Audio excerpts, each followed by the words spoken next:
Good morning, good afternoon, good evening, wherever you may be. I am your humble host, David Null, also known as Hawkeye Two Feathers. And happy 2019. We finally made it, folks. I greet you with the honor and the blessings and the love of the infinite creator, who includes all of our gods and all of our religions and all of our beliefs. I know that I've had discussions about this in the past, and as many of you who have visited with me on this channel will understand that I've had many years with messages. I grew up in Catholic Church. I was pedoed by some priest, which sent me out of the church screaming and hollering. But anyway, that's not the purpose of this video. But it is to say that I know the Catholic Church and some of the things that have been going on intimately. And I want to kind of set some things straight about the Jesus factor.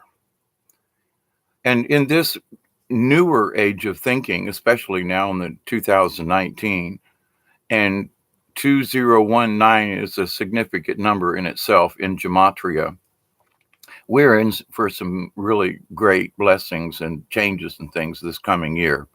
We're on the process of it now. And I do, I've been speaking about this, that we're towards the last pages of the Revelations in the Bible. And I spoke about the differences in different Bibles.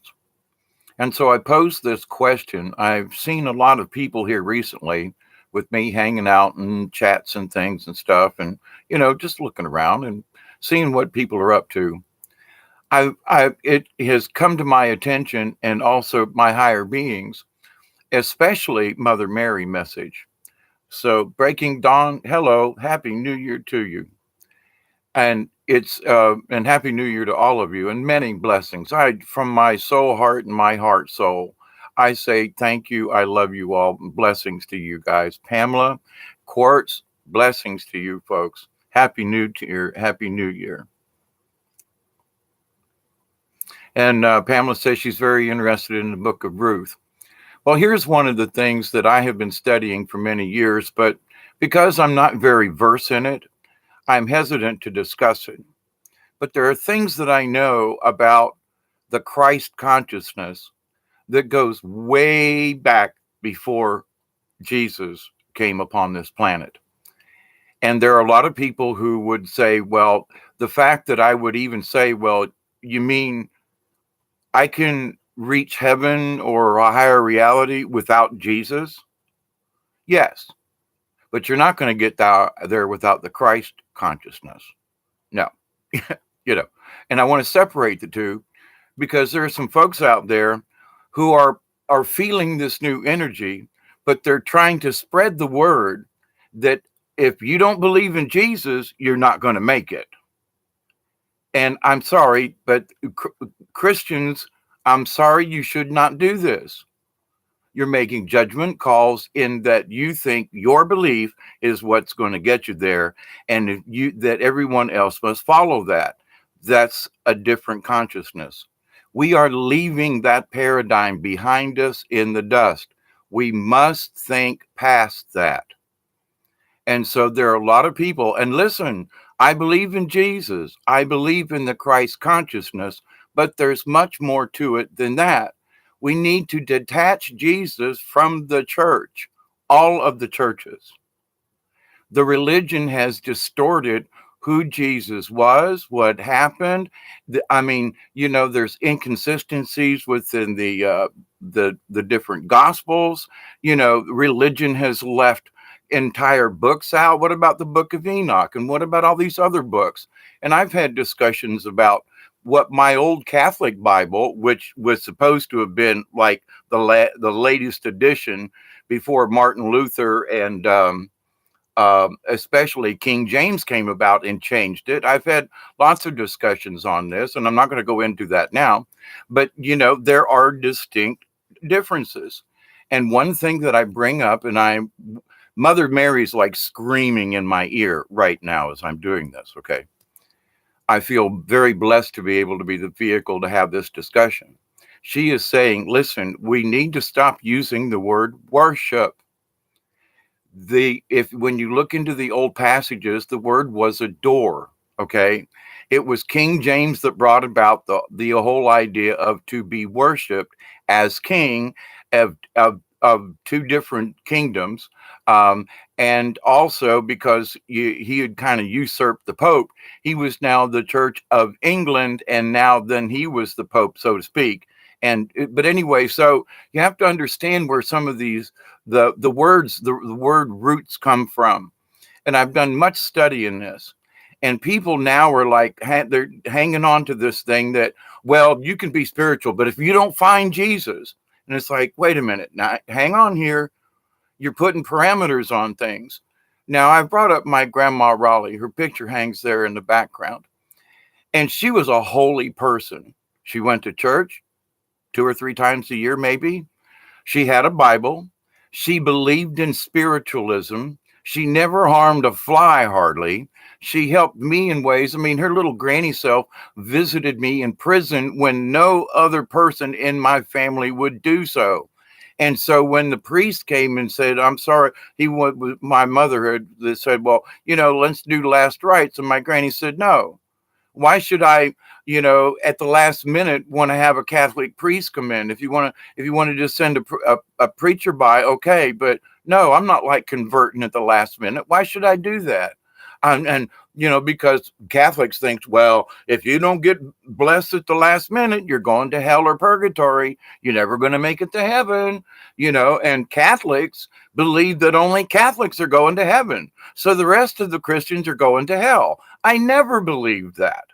When they had me recite it as an altar boy and stuff, I would always kind of like hem over that, and later on, I think it's in the Apostles' Creed, that the Catholic Church, the Holy Apostolic, Church, the one and only church, true church on the planet kind of deal. No, because I've met many holy people in my lifetime who weren't Christian, but were very holy people. They knew who Jesus was. They know who Buddha is. They know who some of the Hindu. They know of Oriental teachings. These people are very holy. And to say that because they don't, quote, know Jesus, they're not going, and that this is only, that this new transition period that we're in is only relegated again to people with narrow minds, in that only Jesus is the way to get there. Now, I firmly believe in the Christ consciousness. I firmly believe in Jesus. I have accepted him many years ago. Had my own baptism of blood, if you will, in my own way, as part of my transition as a shaman. I went and visited into Jesus, if you will. And it sent me to a deeper understanding of what religion is, and that Jesus was more than to be worshiped. He did not want to be worshiped. That was the last thing. And so people now are trying to convince non-believers to let's join the cause of spiritualism. But unless you know Jesus, you can't get there. This is not the time to quibble about this. And they're like, I'm serious. It's like a loudspeaker in my head. And that we need to stop this. If you're a Christian and if you believe in Jesus, great. But please, you got to stop with this. But if you don't believe what I believe, you ain't going there stuff. You're making assumptions on a faith that has got all kinds of holes in it.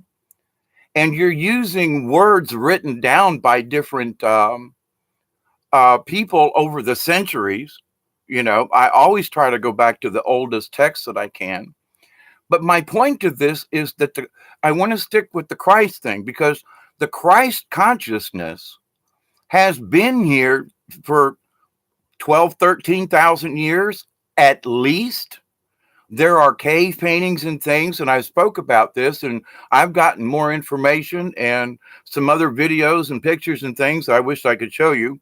I will try to post a link if I can. And that there were angels and the Charistus, K-R-I-S, wait a minute, K-A-R-I-S-T-U-S, Charistus. Just do a search. They're ancient, go way back before the time of the Sumerians or about the time of the Sumerians. And there are cave paintings, and some of these things, quote, look like ant people. And they're not. They're a very faded rendition of what they were trying to paint very crudely on a wall, what their version of an angel was. Now, I bring this up because there's a lot of evidence here that has come up recently, and I've been questioning it for a long time because, as a quote, an ex-Catholic who studied the Bible, I graduated Tampa Catholic in 1970. I've had conversations in the present form with my drafting teacher, Sister Helene, who taught me many, many things. I've had conversations with y'all in different videos, not the time to go into that now, but that's my history with this. I have a lot of information that I've known for a long time, plus more studying and more things when you look in the corners that come out, turn on the light and the cockroaches, come out of the woodwork. But with that said, though, the Christ consciousness goes way further back. And if we follow what the Christ consciousness is, it is the one rule in the universe: to do no harm. And which also means to help others, and because we're to be a sharing, nurturing, at least us humanoid types. Now there is a lot of evidence that there are insectoid type beings, and those folks don't necessarily have feelings like you and I do. That's what makes us kind of sort of special, because we have emotion, we have empathy, we have feelings, if you will, where other races are like, what the hell is that? But at the same point, because they don't have any feelings, we make our art, our music, our poetry is like renowned around the universe to those who know, because we are so we get so emotional one way or the other. But so this thing, though, that and I'm trying to warn people, let's be careful with this. If you're a Christian and you need to go to church, please do so. But understand that if you haven't been able to convince anybody up to now to come, quote, worship with you, which is just absolutely the wrong thing, to ask anybody, an atheist, you want them to worship something? No, they look at it like you say, well, come to my church and let's worship on Sunday. They're looking at that as that you have a golden cow. You have the golden calf. And in a lot of ways it is. It's called the church. Regardless of what you're going to, you got to pay, you got to tithe. You are coerced through the Bible. Well, every person should give 10%. Really? Why can't I give more if I want to? Well, what if somebody can't give 10%? Well, that should be they be vilified. I mean, there is like, hang on, we need to look at this in a entirely new light. If we are, as I believe, and a lot of others, is that we are at the end times in Revelations, not the end of the world. It's the end of this craziness. We are yellow vest people now, because we refuse to accept these things. And one of the things we need to accept is the Christ consciousness was around a long time before this gentleman came along named Jesus. Yahshua, however, and the interesting thing is that in Hebrew there is no J, or it's like, wait a minute, where'd this come from? So there's a lot of finagling with the story, if you will. But however, there is a lot of ancient other ways of like through the Knights Templar and through the Sisterhood of the Rose and different old in Europe that are still exist, and I spoke about this before. But these beings, the Charistus, are angel type beings, quite frankly, and that the Charistus was here 12,000 years ago when the big flood and all the big stuff happened and all the yada yada. It was actually a huge battle.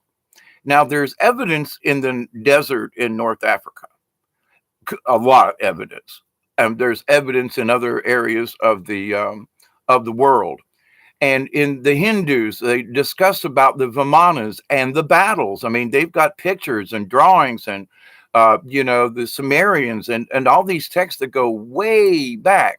So I wish you to understand that the Christos, with a K, is what started the Christ consciousness. Fallen angels were fallen soldiers who fought against another being called Lucifer. Lush, Ifur, Lucifer. Different spelling, but you know how they bastardize things. But the ancients called him Lucifer. And that this last comet thing, this Uamau, information is that some of his gang was on that thing.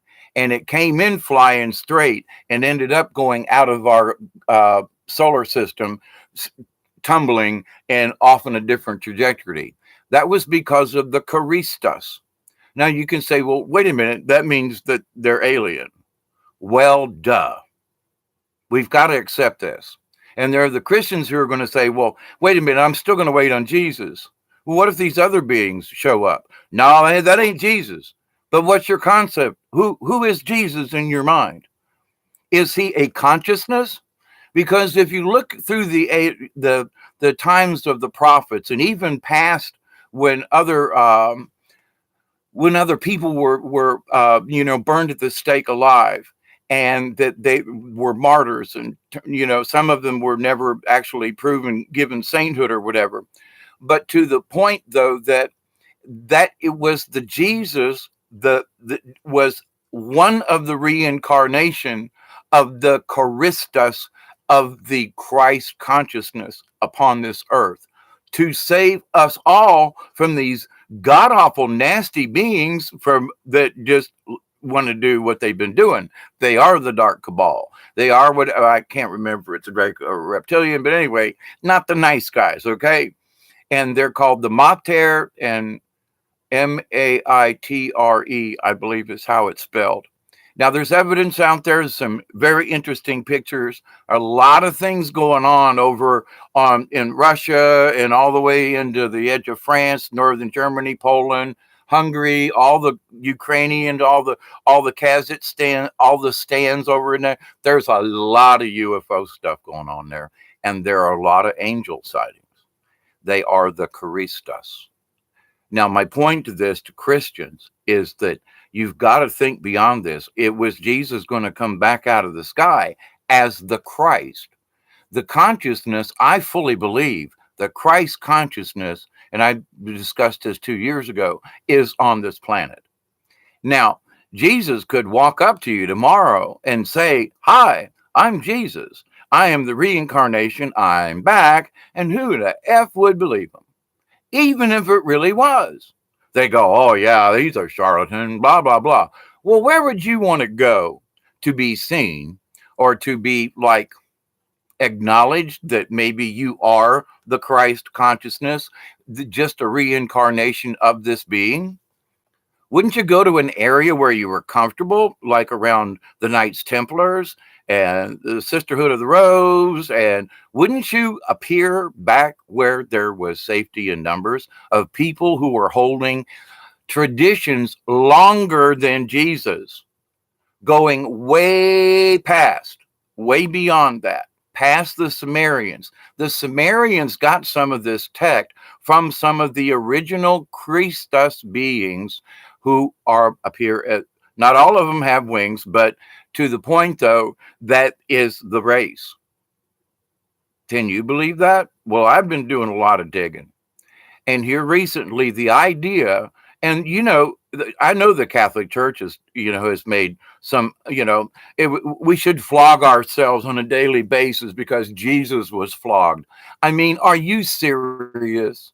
to give penance and to be lay in sackcloth and to do, okay, if I did something wrong, okay, but you're going to beat me till my skin bleeds, and that I should continue it on my own because, I have sinned so greatly to the God of who is what? Full of wrath and vengeful? And you want me to, quote, worship this entity? And now in this new age and time, with all these other awarenesses and awakenings going on, some of these people are like, well, Jesus is my Lord and God, and I worship him. And if you're going to have to get on that bandwagon or you ain't going with us. What? Hang on. There are a lot of Buddhists who would disagree with you with that. And the biggest thing is, get this, and you may already know that, and I would love to read your comments, but I'll get off my topic here, and I'm getting a download, so I'm getting a straight-in information. But the thing is, Quartz, Pamela, supernatural blessings to all of you. And so my point is not to piss anybody off. I'm not saying don't believe in Jesus. I'm just saying stop with this, that he's the only one deal, because there's a lot of proof. And I've talked about this in 1970. Sister Helene, who was a Dominican nun and my teacher at Tampa Catholic after I graduated, she told me I was torn. I wanted to become a priest. And she was, don't do that. And I was like, well, why? And she goes, go study Buddhism, because that's who Jesus was. Jesus was not about the Catholic Church. And she told me, quite frankly, if you want to devote your life to Jesus or to God, then study Buddhism, because there's Catholics don't learn about talking to trees. Catholics don't know that the earth is sacred, and they burn people at the stake for centuries, come on here. They have, the church has lost its way. And she told me this in 1970. So I bring this information. I continue to bring it forward in that. And we're learning about the Vatican. We're learning how nasty it is. I mean, if it was taken over by the Jesuits, and I saw a comment in something tonight, and people are going, well, if you're a Jesuit, you're a Catholic. Or if you're a Catholic, you're a Jesuit. No. The Jesuits were thrown out of the Roman Catholic Church centuries ago. They are not Catholics. They are Jesuits. And the Jesuits have a different belief than the Catholics. Now, but here's the weird part. The Jesuits are sort of like the SS of the Pope. Now, they don't like to admit it, but there are Jesuits in the Vatican. And of course, the current, quote, Pope, unquote, is a Jesuit. In traditional Catholic Church hierarchy and everything, that's not allowable. And that's not supposed to happen. A Jesuit can't be, because he's not part of the Catholic Church. He's a Jesuit, which isn't the same. And so there's so many things that are so obvious, but Catholics don't even, they go, what? Looked into it. But to the Christians in general, we're stuck on this. If it's Jesus or nothing at all, we got to stop that. Jesus is one of the ways. I still read my Bible. I have 2 Bibles sitting right within arm's reach right there. I still believe in, I love to read certain phrases. There is a lot of good prayer for the soul in the Bible. But there's a lot of good soulful things in the Bhagavad Gita. There are a lot of things to be said for the teachings of Buddha. I mean, study some of the things that Confucius said. Oh my goodness. It's silly little rhymes, it seems like, but oh my goodness. There is spirituality in there. And that is what we need to focus on, the spirituality.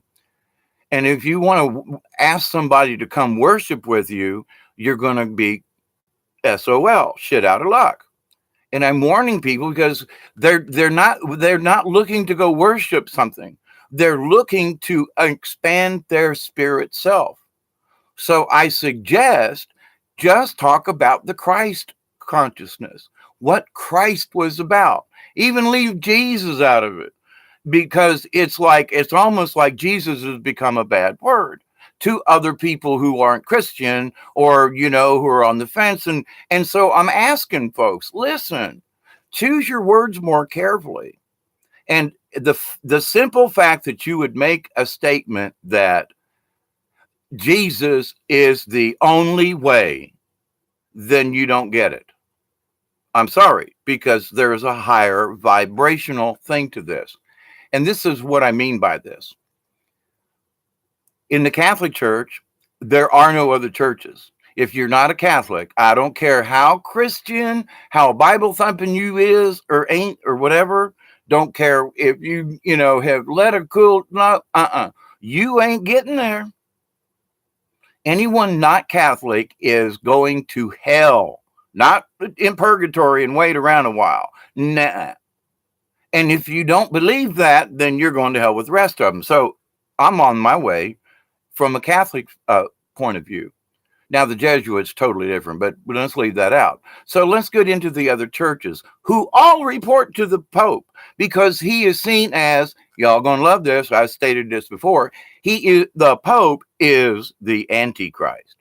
Because it is supposed to mean that he is the antecedent of Christ in heaven. The Pope is the Antichrist by definition. So people keep looking for the Antichrist. He's been here since Christ. Since there were popes, when Jesus said, Peter, upon you I build my rock, he made Peter the Antichrist, the associated, the extension thereof, like an antechamber. Anyway, but to the point. So people have been looking in the wrong place for who is the Antichrist. It's the Pope. And now it all makes sense. Oh my God. But I want you to drop that because I want you to understand there is a higher thinking beyond the point where Jesus came about. There were things that happened before Jesus that had to do with the charistos.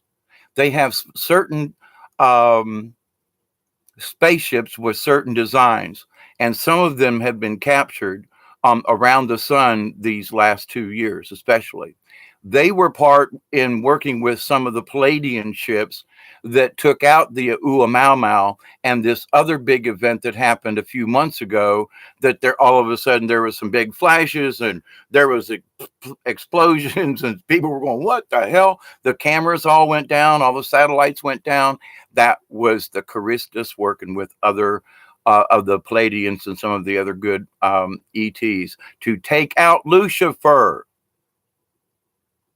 and their minions, and these aren't. He isn't the devil. He's the devil in the respect that it's an evil type entity. But the Catholic Church made up the devil. They wrote it into the book. Now, are there evil beings? Oh yeah, there's all kinds of entities. I've seen some stuff. Y'all just, they're in one conversation one night. I think it might have been on Milky Way Weekly. And there was a discussion and somebody said something about seeing another entity. And I was like, people say, well, I wish I knew what they. No, you don't want to know what they look like. Because once you get that in your head, it's really difficult not for that image to want to pop back in on you. It's like, that's some nasty juju just to look at, just to have seen an entity, like I know many of us have seen. So, but anyway, let's go back to the Christus, though. The charistos is the basis for some of the other religions, like Buddhism. And Buddhism was just because here was this guy that learned how to meditate better than the rest of them. And he, quote, ascended, or they say, he just like disappeared. And what if he had achieved a higher frequency? And back in those days, you could live for 150 years. I mean, the days of Methuselah and Noah, those folks were known to have lived 800 to 900 years or more. Now, that'd be cool. If I'm 66 now, I'm just a kid, Some people say, well, I don't know if I'd want to live that long. Well, oh yeah, I do. If I could have decent health and, just a little bit of cash or a way to get around, man, there are a lot of places I'd like to go just to go visit, just to experience it, which is part of the human experience. Why are we here? We're here on this planet to experience this planet, to feel the beauty and the vibrations of Mother Earth. And it's been bastardized with all these other nasty individuals. Because you and me are nice guys. We go about our business and go, well, I got a decent job. I'm paying my bills. I'm getting along. Hooky dokey. Why should I rock the boat? Now, the guy above me is making 4 times as much money, lives in a gated community, but I'm not going to hold that against him, except when he says, I'm just you're a poor schmuck. Well, you made me a poor schmuck. So somewhere in there, and those are the righteous Christians, Well, I tithe to the church. And you're just unrighteous because you can't afford to come to the Methodist church downtown. You don't tithe well enough. You got an old clunky, old Mazda pickup truck. We don't want that in our parking lot, son.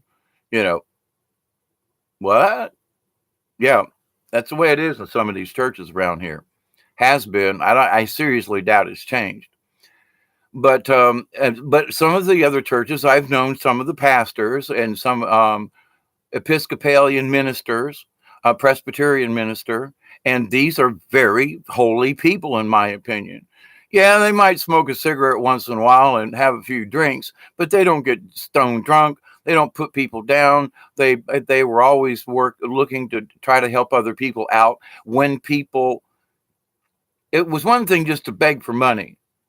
And that's a hard decision to make, because if the same person shows up every day and goes, well, I need more money. Well, I need more money. And you go, wait a minute, let me find you a job. And then, I'll get you, we'll help you out, but you're going to have to make your own. Well, no. I'd rather be homeless and you give me money. And no, that don't work. And that's a difficult thing to do. But now people who ask for help use it and they don't necessarily have to go to the church. But they have made better of the donation or whatever was given to them. They're thankful, they're honorable, they show respect. And so it's like, and I think some of these people are great. Now, I'm talking about the pastors and their wives, but now there are some of their parishioners who are real a-holes. Now, I bring that up in that people who are, and I'm just going to coin the phrase. I don't really mean this derogatorily, but the folks who are thumping their Bibles the hardest right now, who are like, they're really seeing these other changes, are pushing the Jesus thing, that's the only way to go. And I'm sorry, but they've already condemned the rest of us. Well, wait, I believe in Jesus, but you don't believe in him the way I do.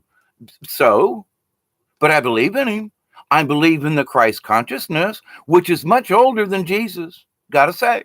And there's proof on cave walls. There's old, things in Egypt. And oh man, if you really knew some of the things, we've been lied to by so many people about so much stuff. But the folks who are in these, quote, secret religions and, like the Knights Templar and so forth, I mean, these folks have been bastardized. They've been demonized. The Pope puts them down because the Pope is a political machine. Whereas the Knights Templar and some of these old sects in the old country are holding ancient traditions that are longer than Jesus, or since way before Jesus. Do we understand that? No. But this is going to be this new information that's going to come out to people. And how are people going to accept this? Well, wait a minute. Well, no, Jesus, he's a good way to get there. But the concept of he is the only way is wrong. That's what the church said. That's not what Jesus said. Now, Jesus, in certain phrases in the Bible, I've read them online here, come drop what your possessions. If you wish to find the Father, then drop everything and follow me. Now, did he mean to follow him? Like follow him? One could take, that into consideration.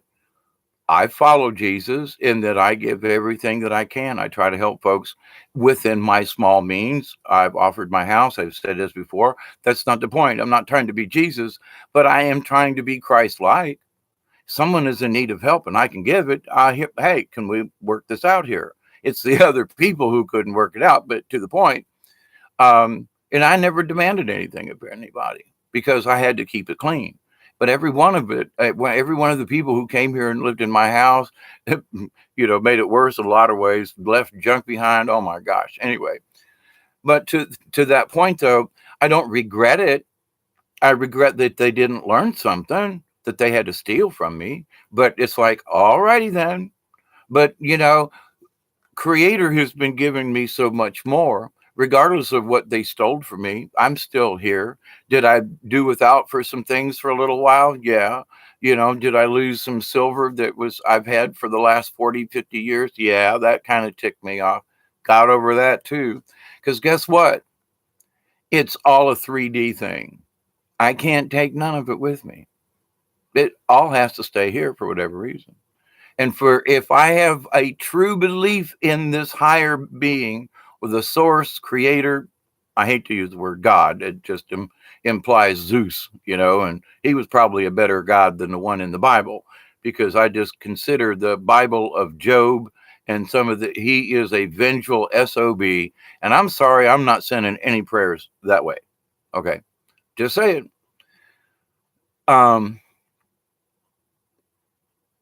A Buddhist can believe that Jesus is a way to achieve enlightenment, but a Christian will refuse the teachings of Buddha to reach enlightenment. Christians go, no. Now a Buddhist will say, I follow the teachings of Buddha, and Buddha didn't ask to have statues of him made. He was just like, do as I do. Be a peaceful being. I mean, there's just, it doesn't mean carve a mountain in my image and likeness. Doesn't mean put a statue or a cross in like Buenos Aires. No, Rio de Janeiro, the big thing on the mountain. What? No. Not that. That was not in their thinking.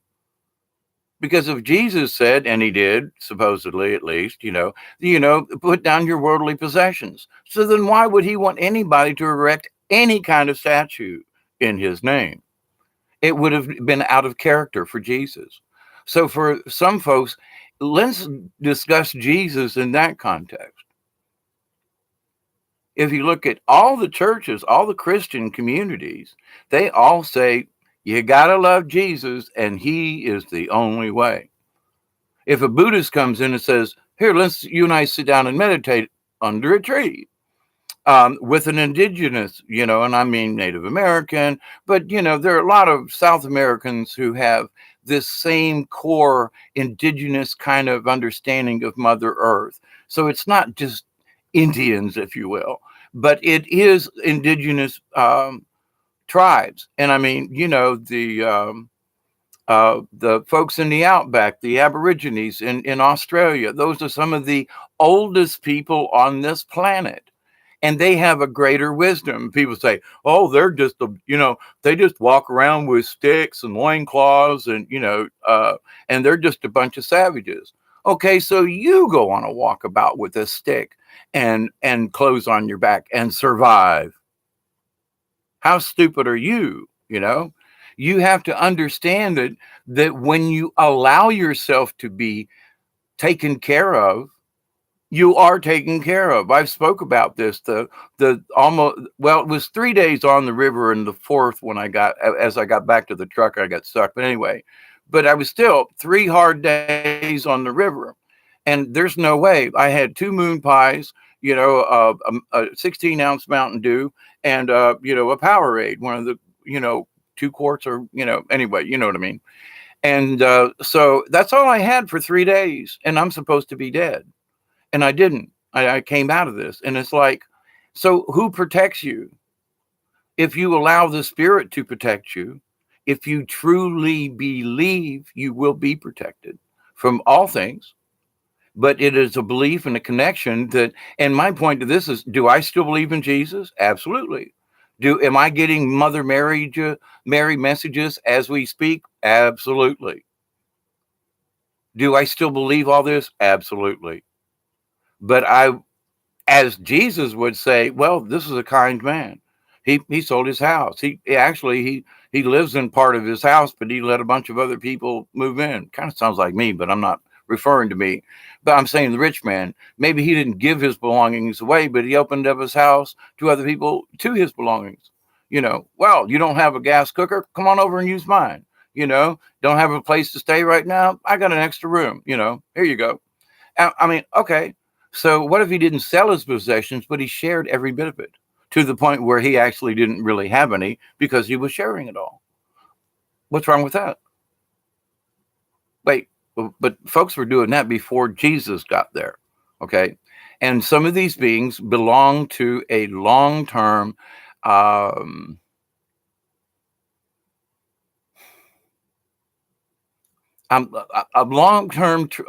waiting for the words. The Charistas were here for a long-term assistance and guidance to the planet Earth. And that they were actually, the Anunnaki called the Charistas in to help them with Lucifer, the Mater, and I can't remember the other. There's another well-known. And the Mater are more like a conglomeration. They're not necessarily a race. They include, it'd be like, I don't know.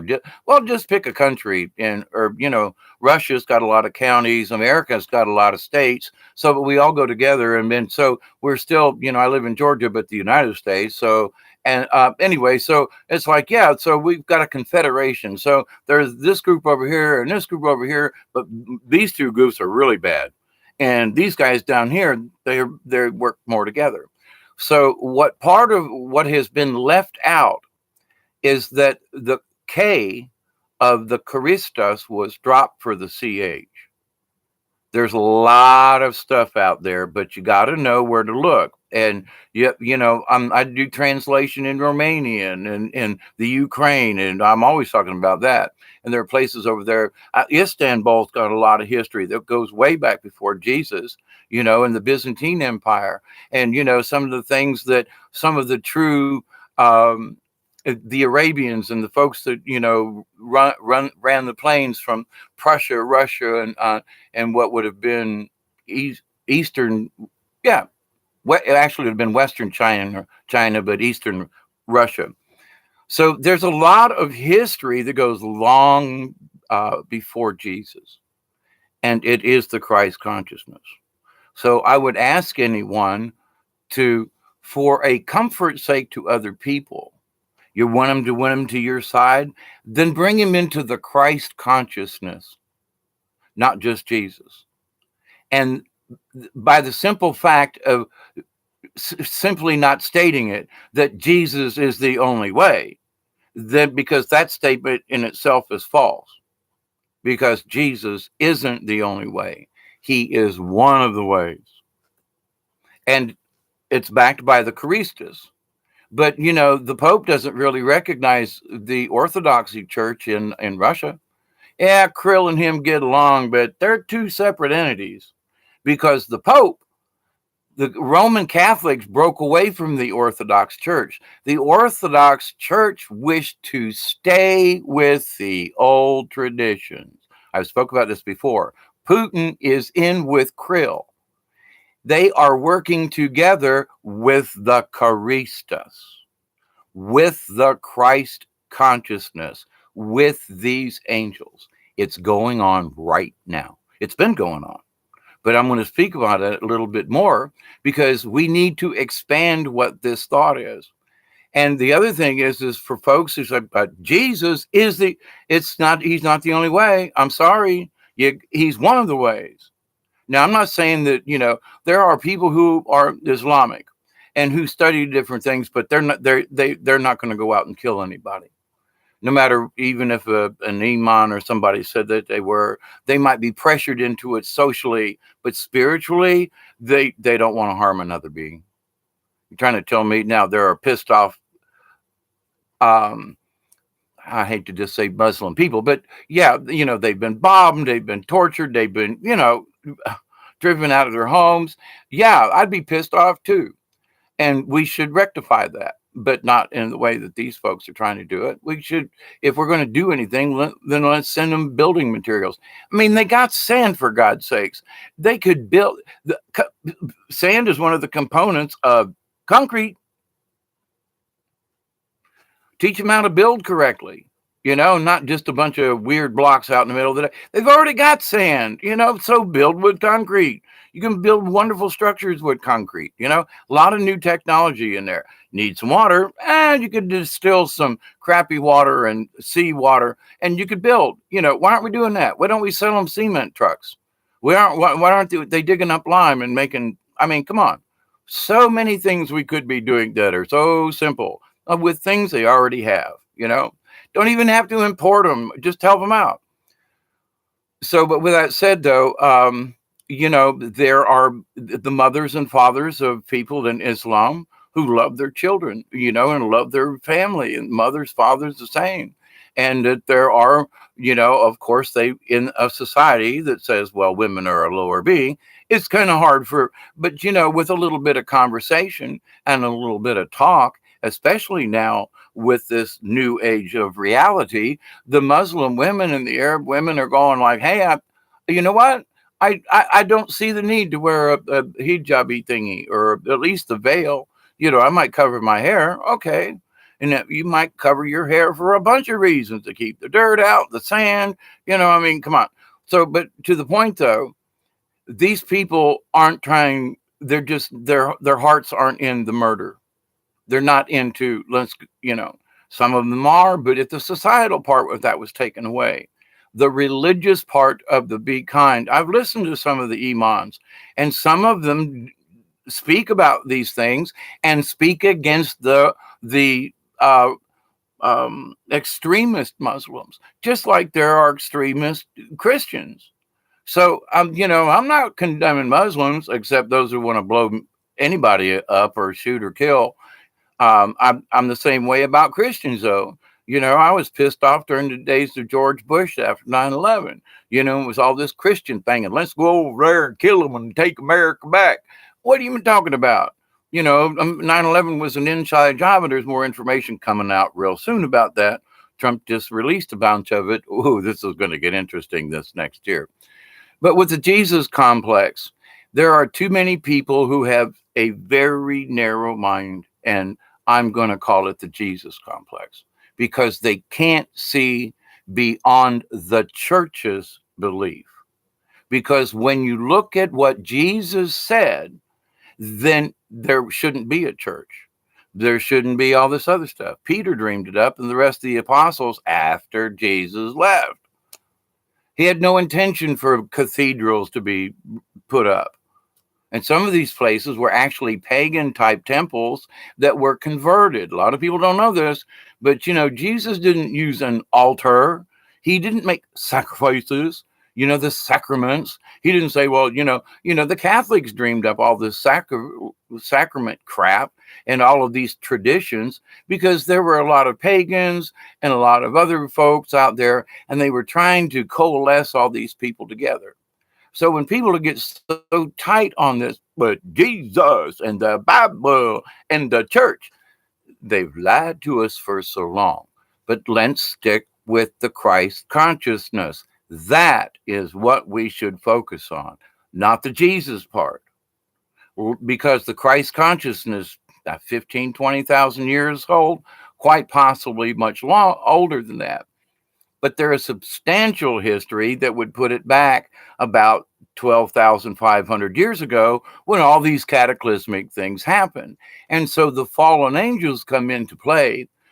Were these warriors? They were killed.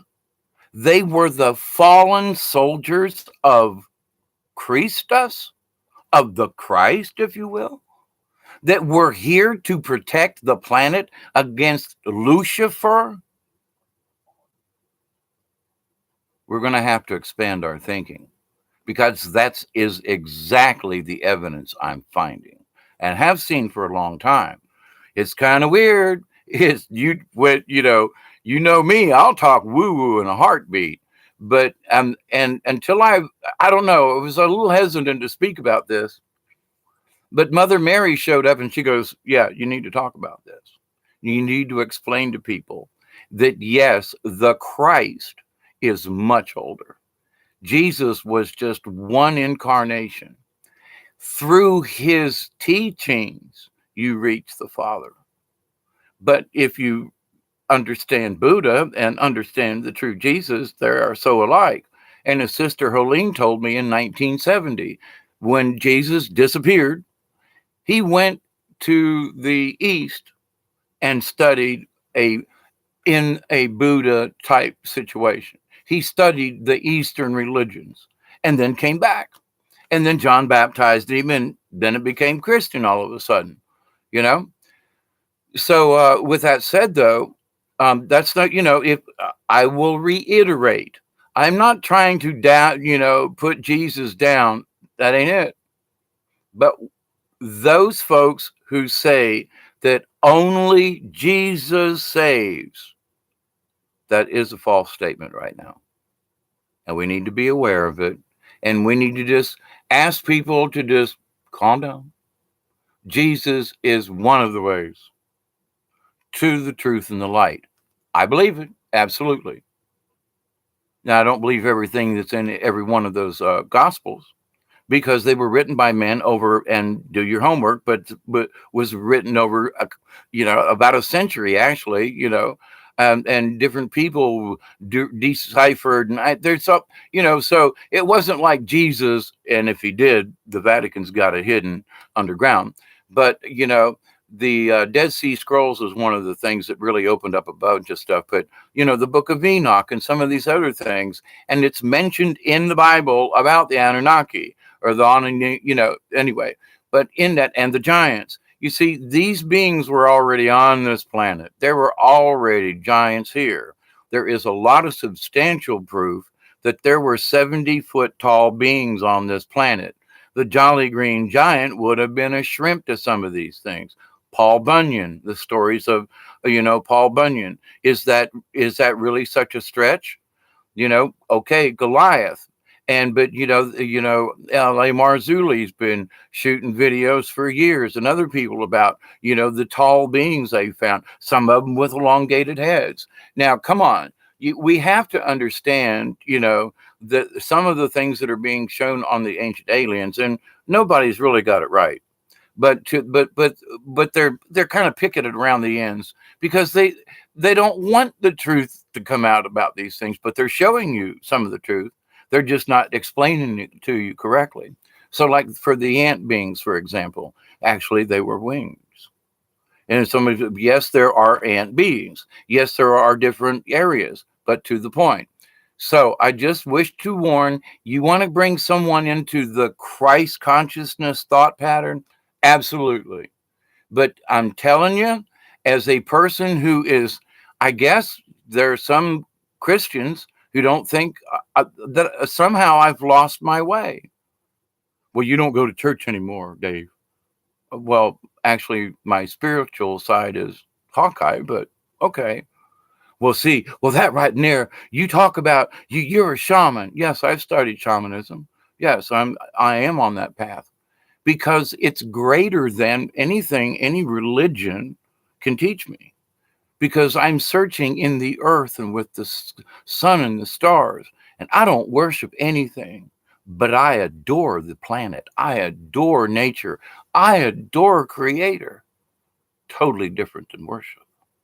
I give thanks. I give my humbleness. And I've already stated 2019, I am reaffirming that I will continue to be a warrior for Creator, for the Christ consciousness, for Christus.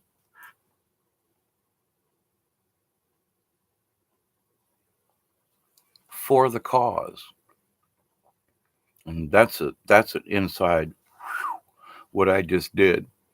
So I hope that there is much more for each one of us to understand. And I'm only letting out tidbits right now because I don't necessarily feel qualified to try to go into more detail than that. But trust me, I have seen evidence. There are people in over yonder who are holding secrets that are thousands of years old. Text, truth, and the signs on, that look like chicken scratch. And even in some of these, which is strange because some of these um, alien movies, Predator, there is some scenes in there that there are signs on the buttons that the aliens use that are ancient Charistus. It goes before cuneiform and before the Sumerian text. OMG. And these folks have got books. They've got ancient writings that are put together, paper bound with string and stuff. I mean, oh my gosh.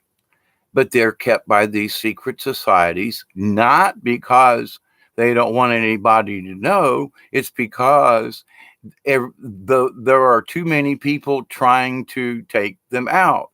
They thought they killed all the Knights Templars. Nah. But they split off and they had to go deep underground. But these people are still alive and still kicking, and they are saying that the Christ consciousness is very much alive and well right now. That is a positive thing. So you say, well, we're in Revelations. Is the way King James put it, is the king back, and is Jesus going to come riding in on a cloud? How many UFOs have been spotted lately? I mean, the big thing over New York City supposedly was a big blast to take out an underground facility that's been known to be on one of those islands around there. Just saying, that's the recent information. And that, you know, there were weird body parts that some of the fishermen were fishing out of the bay or something up around New York. Just some information. Don't have any confirmation, but it kind of makes more sense. And some of the same sources that I've been getting this information about the Charistus have also been showing Istanbul, over the Jordan. There are these big booms going off with these objects going kawoosh and disappearing, and the blue lights that was a transmitter. This is happening. It happened in Moscow. They've been happening all over the place. And so these are part of the Charistus and the Anunnaki and the Palladians, but that these folks are back here because the earth is going through this transition. And enough forces were gathered because Mother Earth was screaming back in after 9/11, because they used the technology that injured the planet. And when it went off, when the buildings collapsed, when all that happened, a Mother Earth sent out a cry to the rest of the universe. And they weren't paying too much attention to us until that happened. And then it was like, oh no, you ain't. Oh no, you didn't. You know what I'm saying? So a lot of these other beings are back because Mother Earth herself sent out a distress call because of what these folks were doing to her. Now we're on this earth and we've done our share, and I've talked about that. But in many Christian religions, there are a lot of Christians who do not accept, that, oh my God, trees are living beings. They're to be cut down. They're a commodity, who gives a rat's butt, let's clear 20 acres of prime hardwood mix, with 200-year-old trees to put in a parking lot and build a church. They do it all the time. I mean, okay. So, for one thing, Jesus never went into a church. And when he did, he pissed off the money changers and so forth. But so we need to take a deeper look at who Jesus was and what did he really mean? Did he mean what the Bible interpreted later on and what preachers are preaching about, and that only through Jesus and no one's going? Jesus never said that. He said, follow the things that I do. Be kind, be humble, but which is me. This is what he did. I'm trying to be kind. I'm trying to be humble. I'm trying to be with the Father. I'm trying to stay connected spiritually. That's what you need to do. You should share. And if you really want to go, then you need to get rid of all your belongings and understand that there is a higher spirituality. We all know this. We cannot take this crap with us, Some of it I want to leave here anyway. But anyway, but to the point though, so Jesus did give us the instructions, as did Buddha, as did Confucius, as did, and the list goes way back. So let's be careful. Let's be kind. We want people to join our side. But if we push them with only Jesus will get you there, you done lost the battle. You didn't convert anybody. You just pissed them off and pushed them away. Wait a minute. Wait, but I feel spiritual. But no, if you don't have Jesus in your life, you can't go. Because Jesus said, no, Jim, here we go again. You know, nuh-uh. There are folks who've never heard the word Jesus in remote areas of the world. And they are more spiritual than the Christians who claim that Jesus is the only way. It is a simple fact. I've experienced some of these people. Now, as I've said before, Native Americans at the powwows, they say a Christian prayer, always to God, always to thank Lord Jesus, and always in reverence. And then they say a prayer to the Creator and say, thank you, Creator and Mother Earth. They understand there's a hierarchy, but they give prayer to the Christian God first, in respect, but their higher prayer includes and to Creator all things, who created the God. That's a hard concept for a lot of people to understand. But if we're going to go into these next, it's coming out. It's coming out. We all know it is. Or more UFO things. There's more of these blue lights happening all over the place. There are more sightings. There's more information. There's just stuff happening. In order to, I'm getting this mother message right now, to understand the feminine of things. And I still have a rosary, but I don't use it per se because Jesus is on the cross. But I say prayers to Mother Mary. Hail Mary, full of grace, the Lord is with thee. Blessed art thou among women, and blessed is the fruit of thy womb, Jesus. Holy Mary, Mother of God, pray for us sinners, now and at the hour of our death. Now, I've went over this a bunch of times, and I thought to myself, I'm not into Catholic prayers. I'm not into any real prayer. But Mother Mary has said there's really nothing wrong with that prayer because it does honor her, especially, she says, to leave, I'm putting this in, to leave the damn church out of it. Yeah, okay, I didn't need to say that way. I'm kind of getting scolded at the moment. Anyway, but really, we need to leave the church out of it. If you want to pray to Mary, then pray to Mary, not through the church. And there are a lot of prayers, they're like, well, and may the holy Catholic Church, intercede on my behalf. Why? I don't want no church interceding on my behalf. I want to go straight to the source. Yeah, I can talk to God. I can send my prayers up there and back. I haven't been around a church in quite a while as far as a built church. But, I look out my window every day and see the church that Creator built on this planet. And I think, oh my gosh. And there are so many beautiful places on this planet. And we came to this planet. Why did God create us? Why are we here? And that was to experience the beauty of this planet. And a bunch of kooks wrecked it. And so we will have the opportunity to fix it. I've known a long time when other people were going to get ascended and maybe go off to another place or leave this planet or whatever. I was going to be here to, I was told in 2013 that I was still going to be here. I was going to be one of the people that was going to be left on this planet to try to make it better, try to heal the earth. And I continue to do so with my prayers. And you all help because with your kind thoughts, and I'm not trying to read anything at the moment, but you're still here. So I must be speaking something true that you get. But as I continue to discuss, it is all about vibration. So as soon as you start saying that if you don't believe in Jesus, you can't go, that's the wrong vibration. Just period. I mean, the thief who died on the cross next to Jesus, do you believe? And he goes, yeah, I believe. He goes, well, I believe, I should have done better. And I do, dang, I shouldn't have been a thief. Maybe I shouldn't have been a murderer. Maybe I was a, whatever. I'm sorry, Lord. The other guy was, screw y'all. There's nothing to it. Well, now he probably went to a place as well, but he refused a higher vibration. He had the freedom of choice, which Creator, God, whatever, we have that freedom of choice. That's another reason we were put on this planet, to experience the freedom of choice.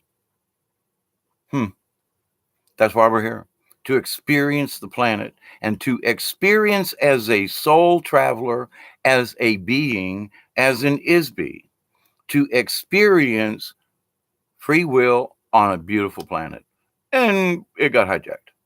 And now many of us are here now because it's our job. And the Mother Mary message coming in the last 2 days is, as this new year comes in and as this awareness continues to expand, and ET says there's supposed to be some heavy duty energies coming in right now. I mean, like right now. We'll see. There is a clarity of mind that is just like, it just keeps getting better.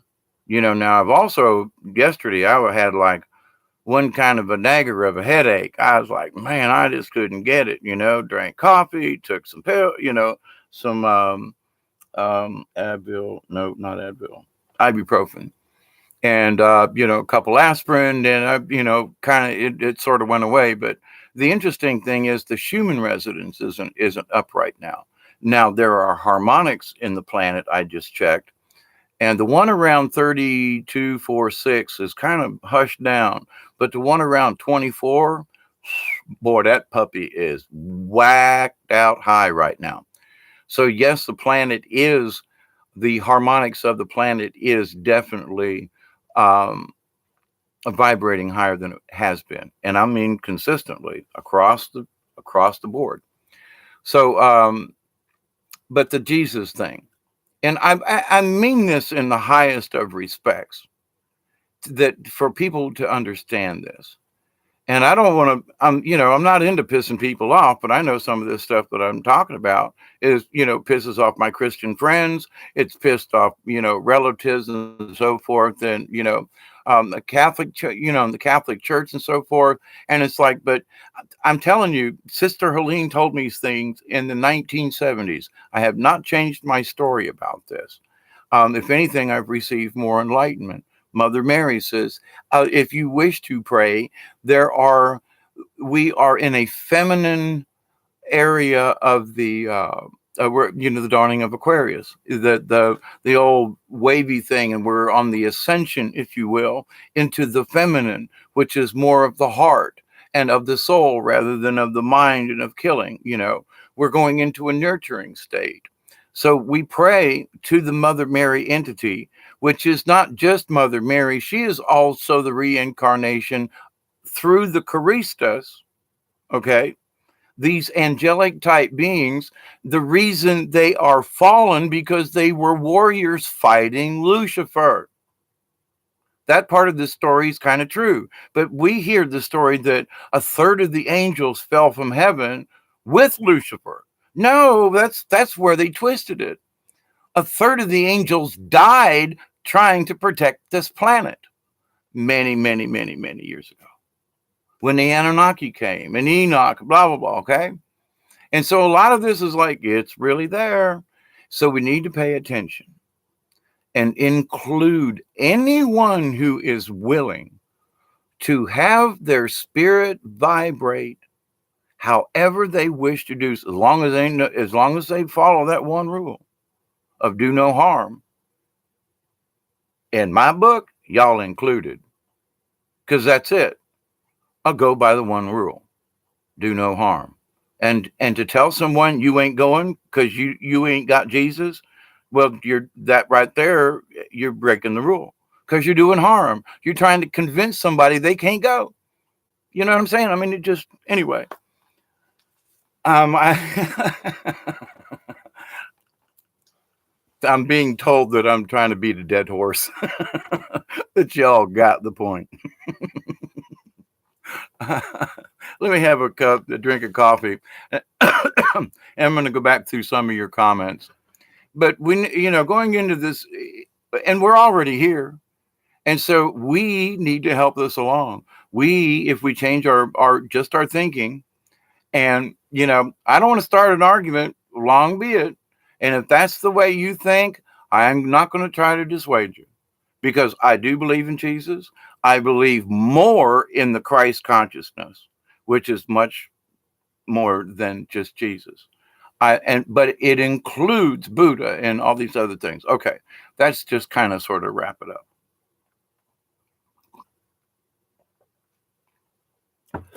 Now I would like to read your comments. Oh crap.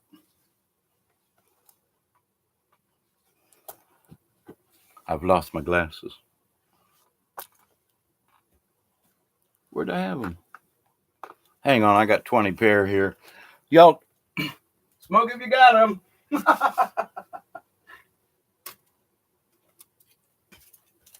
Oh, they fell on the floor. I couldn't see them.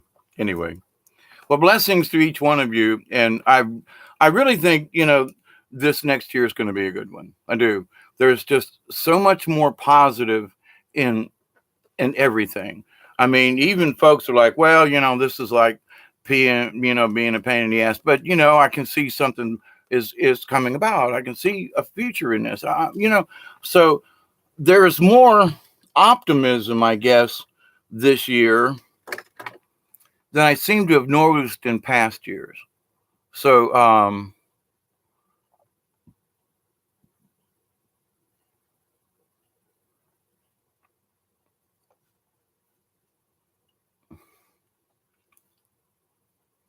yeah, I'm not placing judgment on anyone. And that's part of the reason why I say this about the Jesus complex is that you're placing judgment on someone when we shouldn't be. And I have no right to judge another. If that's how you wish to feel and believe, and as long as you're following, the rule of one, I'm good with it. And it's between you and the Creator. I got to stay out of this. All I can do is discuss it. And if you want to have a one-on-one and go, well, I believe this one, and I'm going to say, well, maybe if you thought that way, but it's your free choice. That's why we're here. One of them, anyway. A lot of us are here to stuffy Buddha. But I'm taking all of the religions. There is something in every one of them that you can pick up the book and go, wow, that passage just kind of fits me today for some reason. There's things that I've picked up in some science fiction books. There was one of the books that Robert Heinlein wrote. I think it was Podkayne of Mars. There was some stuff in there that Robert Heinlein wrote back in the 50s and 60s. I read as a child. It was, I had to read so many books in school. And so, they had a decent selection of Robert Heinlein. And, man, I read everything Robert Heinlein ever wrote, up to a point. And I'm a heretic. Thou art Peter, and upon this rock I will build my church, and the gates of hell should not prevail against it. So, yep, I'm a heretic. Absolutely. Whosoever denieth the Son, the same hath not the Father. He that confesseth the Son hath the Father also. Rhett, I understand. And okay, I'm a heretic because I believe that there's something higher than that. And these are all things that were written by men, Too many things have been bastardized by the religions, Rhett. And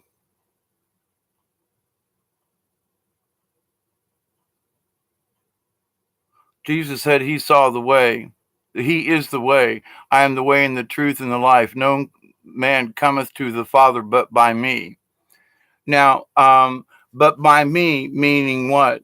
And I bring this topic up, is by me what? By my example. He showed us how to get to the Father. He led by example. And so no words need be said, in my humble opinion, that could express more than for him to give up his life to, quote, save us from our sins, to prove a point. to rise again from the dead. So I'm on board with that. But the point is that through him, what about the people who never hear about him? Does that mean they're all condemned? If they believe all the core values that Jesus believes, that if they follow the way of his life, that are they condemned to die and to be into eternal hell? I just don't believe it. I can't believe it because Jesus wouldn't condemn people like that. He'd say, well, that's between you and the Father. But, if somebody did most of the things, if they tried their best to observe by the rule of one law, you mean they're going to be denied? Well, you didn't get it right. A lot of Christians ain't getting it right either because they're saying this is the only way. Well, if you've never heard of Jesus or anything else, then those people are left out. And so automatically they're kicked out of the contest. I just can't believe that.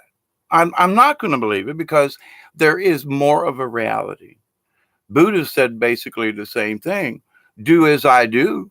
Meditate, love your neighbors, be a good high vibrational spirit, and you will achieve nirvana. You will achieve that higher ascension. It works. The native shamans who work with nature, who simply give thanks without worship, who adore the universe on a daily basis and give thanks through song, through dance, through what they would consider a ceremony of offerings of sage, of sweetgrass, of tobacco smoke in a prayer to thank the universe for all things. And those people are going to hell. Those people aren't going to make it. I can't conceive of that Jesus would leave these folks out. You know what I'm saying? So that's the way you want to believe. Go for it. I'm not going to argue with you in that respect. I'm just saying, in my understanding of Jesus and with my Mother Mary messages, it is more inclusive than what the Bible was written to portray and what religions have forced upon us as an opinion to this. In Greek, it's with an X. Yes, and there's a lot to be said about this symbol right here. There's a lot to be said for this symbol right here. There's a lot to be said for this symbol. And almost all the churches, especially in Europe and around, all have a statue of like this. This is like code that goes back before Jesus. My point about the Christos. However you want to spell it, okay? They're spelling it with a K. Yeah, Pamela agreed. And it's not about an idol. It's like, for example, supernatural. There's so many idols, yes. In that, there's statues of Jesus. I mean, everybody's got a crucifix of Jesus, and Mother Mary's been telling me for years, please take Jesus off the cross. He rose again from the dead. If you got to have a facsimile of Jesus, take him off the cross because you're praying to the suffering. He suffered to save us. We've been saved. None of us need to be baptized. This original sin crap, get over it. A child is born with an original sin. No, Jesus, if you believe Christians, it's the Christian way, then Jesus died for our sins. Wait a minute. So any person born after Jesus died was already saved, but yet they had to be baptized into the church to be accepted by Jesus because that's the rules they made. But Jesus didn't say that. You are baptized by my blood. When he died, he said, okay, everybody after this, we're already saved. So they put this thing in our head that we're not. We have this original sin we have to work out. Well, now, some of us may have karmic past lives or something. I won't doubt that, mine included. But to the point, though, that we need to understand this in a higher level. And there are going to be a lot of people going to I am a heretic. Mother Mary warned me when I was, uh, 11 or 12 years old, that people were going to call me a heretic because I would try to speak the truth. I am speaking beyond Jesus. Jesus is on my side. I'm sorry, but he is, not the Bible. Christ consciousness is on my side, not the Bible. The teachings thereof are love of the one rule. I'm on it. I'm with you. So if you want to call me a heretic because I choose not to believe the Bible, okay. But heresy needs to be spoken, because the people who wrote some of that stuff were heretics in themselves, in misleading the public from all these centuries. And they've lied to us from day one about some of this stuff. They just have. It was for their own interest. It's proven too much. Just go back down through the line. And the Catholic Church was the worst.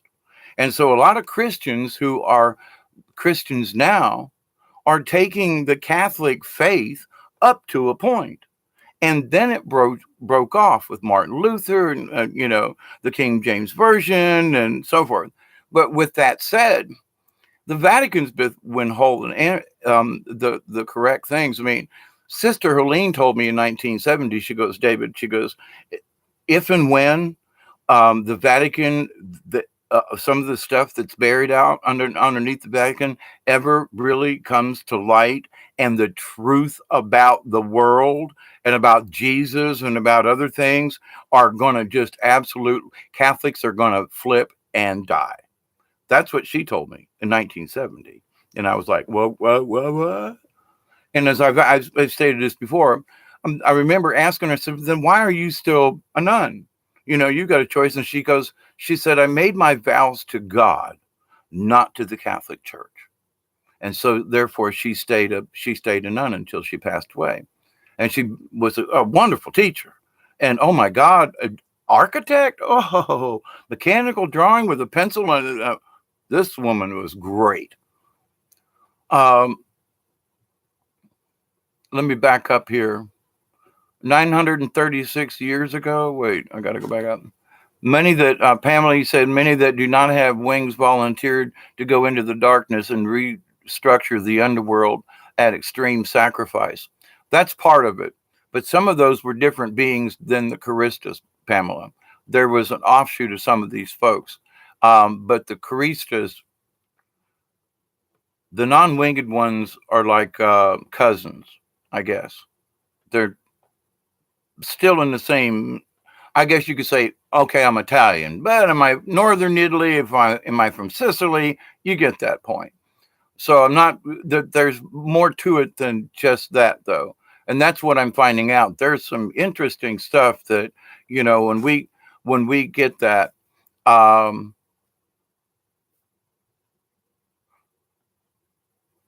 yeah, Joan of Arc was a member of the Sisterhood of the Order of the Rose. Yes.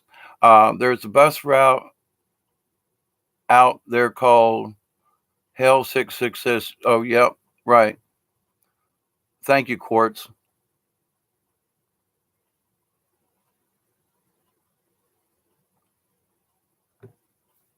Quartz says, I haven't been in contact with Supernatural because I can't get through to him and he wouldn't want to listen to me anyways. Besides, he thinks that what he believes is the right way and there is no other way. So Supernatural says, it's tough, I know. All you can do is drop hints and lead by example.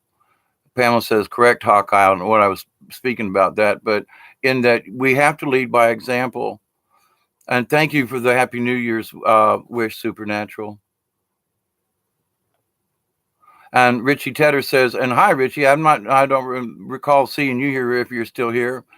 That he showed what love is, absolutely, and compassion. And I mean, he gave, a basket full of fish and some loaves and fed, if he fed 10 people, that's better than I can do with a basket of a couple of fish and some loaves. But to the point, that's one of the things. Supernatural is pretty absurd when broken down. Thank you, Supernatural. And I'm just saying that Christians need to be a little bit more inclusive, because Jesus just wouldn't have passed judgment like that. But I don't learn for you, but I have the same consciousness. Can I go? Well, sure, but that's going to be proof to the Father, and as we have been learning all of these studies and everything, it all boils down to our vibrations and what that core vibration of each of it is. We can discuss text and all this other stuff until we're blue in the face. But the bottom line is, let's look at the simple facts. What was Jesus? Who was Jesus? He was a prophet. He came here to establish a point in time, part of the Christus family, and to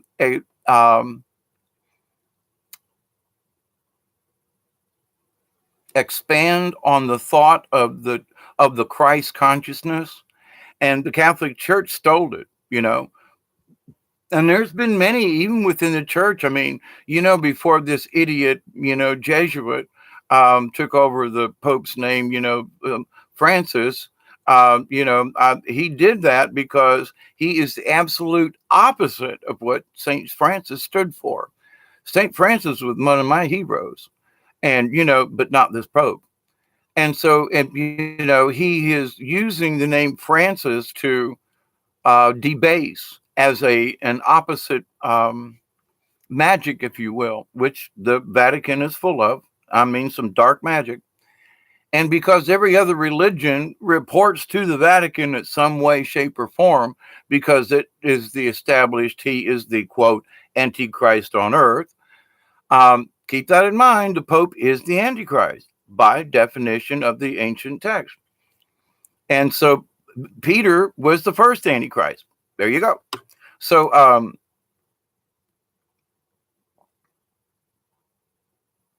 we need to look and stay with the basics. What Jesus' teachings were to raise our vibrations to be able to ascend. I mean, if people actually saw him ascend into heaven on a cloud, man, you got to have some good vibrations to be able to do that. And that's what it boils down to, because now in our sciencey age and everything, we have all these technologies and things that we can look at. We can say, okay, but I understand. Okay, if I play music at 432, it's more mellow and makes me feel better on the inside. Well, then why should I listen to stuff at 440? Okay, it's all about vibrations. Why should I listen to this stuff if it makes me cranky and want to tear my hair out or want to beat somebody in the head with it? Okay, fine. That's all about vibrations.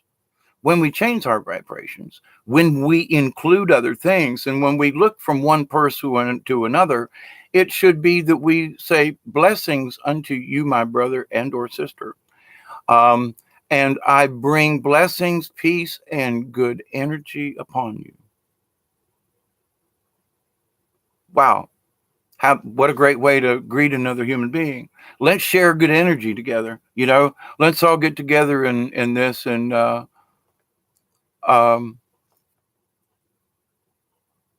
share our vibrations, and so one of the things that they want me to keep reminding folks, AI is the bad guy because we allow it.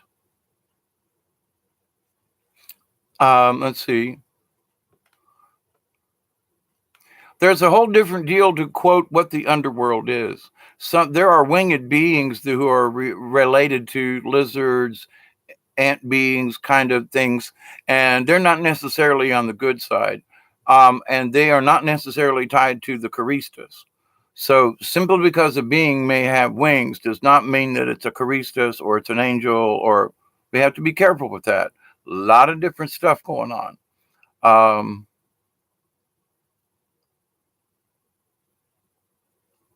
Quartz asked, and I missed this on the way down, did Jesus also study Krishna? There are so many similarities, but if you look at the grand scheme of things, they were each trying to relate it to their own culture. The rule of one, to do no harm to any being. Well, how should I live, Jesus? Well, you should, be kind to your neighbor. If your neighbor needs a coat, then give it to him. So he was speaking ways because people just couldn't understand it. Will do no harm. Well, what's that mean, Jesus? I mean, you got to understand, folks back then were like, what? they're into sacrificing animals, and they're, the reason for the money changers in the temple was that they were selling doves and chickens and things for people to sacrifice who couldn't afford to drag them all the way to the temple. And that these guys were, number one, they were offering sacrifices at the temple, which is not what Jesus was up to about that anyway. And that also that these guys were gouging all these poor peasants who were trying to come to just serve, and do what they were supposed to do at the temple. So a lot of stuff that's in there, it's just not he was pissed about the money. It was all of the above. It had to do with the fact that they were doing the sacrifice, etc., etc. So I think that Krishna, all of the major religions, all are based on the universal law of one: do no harm. And it's just, I'm sitting here, and one could say, well, I'm a null head or something, and, the study of null. And, Dave talked about these things and he was prophetic. I'm talking about things have been talking about for 5, 6,000, 12,000 years, through the shamans and through the ancients and so forth. And, oh, by the way, I want to bring this up at an hour, 30 minutes. Holy crap, I didn't realize. Man, I can talk a lot, can't I?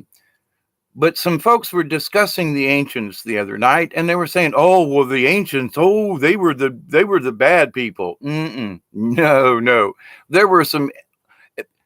It's like saying, well, anybody that looks like a lizard must be a Draco or a reptilian, and that all of them are bad. Wrong. That's like, white people used to say, all black people are bad.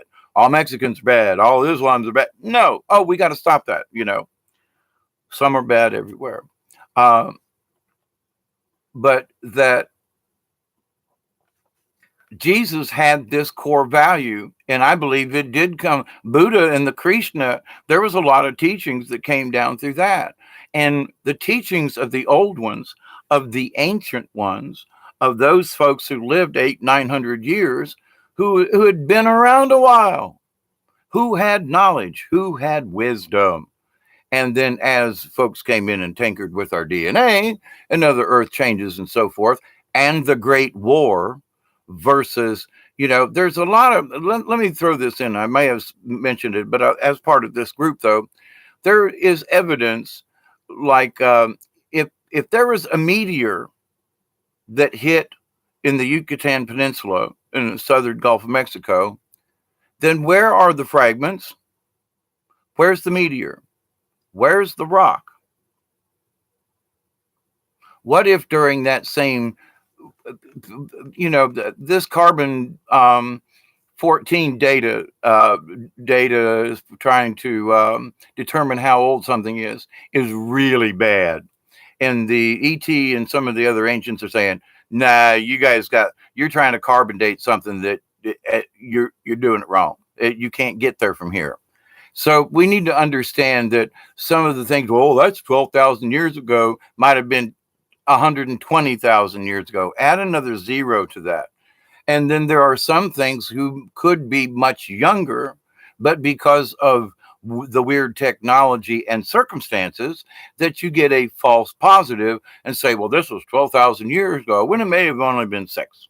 So just saying, there's science out there that we are yet to understand. And we're trying to understand with what pitiful knowledge we have right now. And whether you believe in the Emerald Tablet or not, there are very few beings who can actually read and understand the correct interpretation of the Emerald Tablets. Just saying, because it was written in like 4 different languages, in 4 different ways, upside down, backwards, right side up, back. I mean, literally backwards, upside down, this way, and the reverse.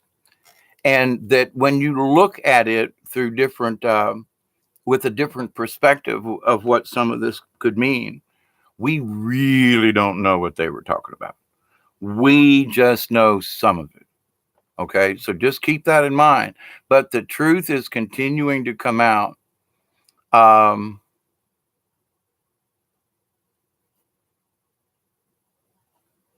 I'm going back down here. Thank you, Richie. I like the name Hawkeye. It's because I was able to find things when nobody else could. That's how I got the um, nickname.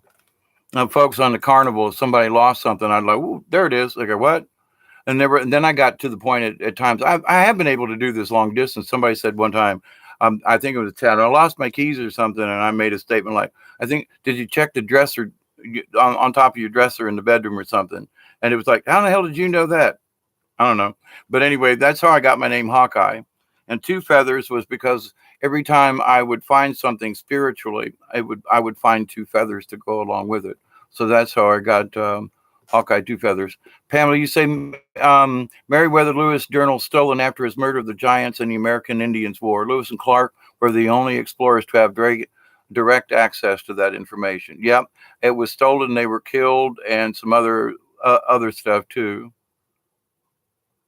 Court says, like that guy that got killed taking a Bible to an off limits island after being told not to go there. Yeah, kind of, sort of. Rick and Delaney, hi there. Somewhere in the Bible it says the closer you get to nature, the closer you get to the Creator.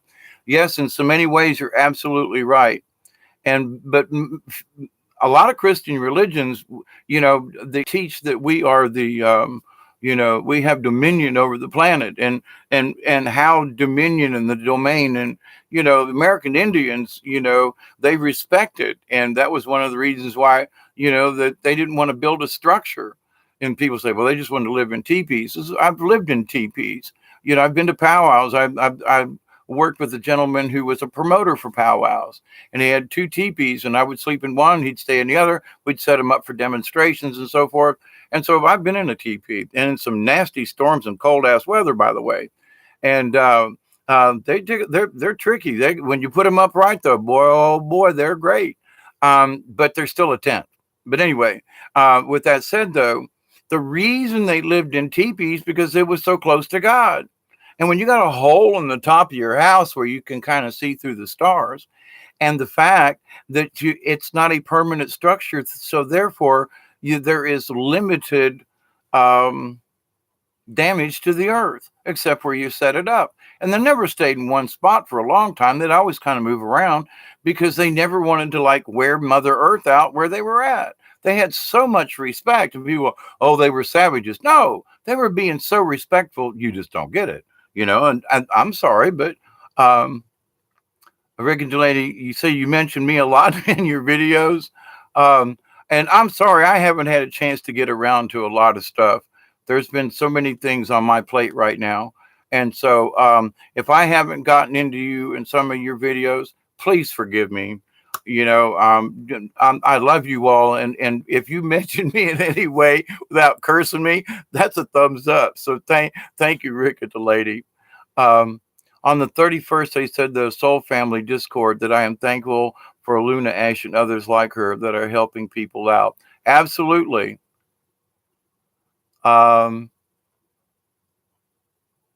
Yeah, some people need to get pissed off. And you know what? Some of I graduated with 200 and some odd people in my graduating class in 1970 from Tampa Catholic. And there are a lot of them folk don't want to talk to me. I mean, I am a heretic to them. But then when I drop the name of Sister Helena, go, what? Well, she was my teacher. Yeah, I know. That's why I'm saying this. But she taught me. Yeah, I know. And this is what she told me. And why, after 45 years, would I bring her name up and desecrate her name with a lie? Ain't going there. She was a holy lady, in my opinion. But anyway, so belief systems, Supernatural says, belief systems so deeply clung to when wrong are hard to let go of as people have invested so much of their lives into them. Letting go is much like losing a loved one, like 7 stages of grief. And Pamela says, actually, there are 8 stages of grief. There's probably more than that, but I think grief is for each different person. Anytime we try to put a number on anything, we always lose. But that's just a point of reference. Much like an illusionist one has been keeping for such a long time, then it slowly dissolves around them. Absolutely right. You're welcome, Pamela. For me, it was Supernatural says, for me, it was a little easier as if I could fully reconcile all the contradictions and hypocrisy since even when a young kid. And see, I grew up as an altar boy. I mean, I learned all the sacraments. I mean, I helped put the stuff on the priest back before he came out. I knew all the thingies. I knew all the Latin. I rang the bells. I blah, blah, blah. And then they porked me. But anyway, um, but to the point, it's like when Sister Helene told me in 70 that about some of the hypocrisy and for me to study Buddha, that sent me off on a spiritual journey that is still continuing. So, and it hasn't been about the Catholic Church. God, I've learned so much about how bad them folks are. Richie Tedder says, have you ever been to the point of no greater purpose than benefited us? And if so, how did it make you feel? Let me read this again, Richie. Have you ever been to the point of no greater purpose that benefited us? And if so, I'm doing it right now, Richie. And it fills me with a spiritual fullness. It's hard for me to explain because I've had ceremonies with 20, 25 people doing drum ceremonies and full moon ceremonies to rid them of their whatever pain they happen to be in, spiritual pain or regret or something like that. And out of like 15 people at this one particular ceremony, for example, and I mean, I had to prepare 2 days before, and it took me 2 days after that to get over it.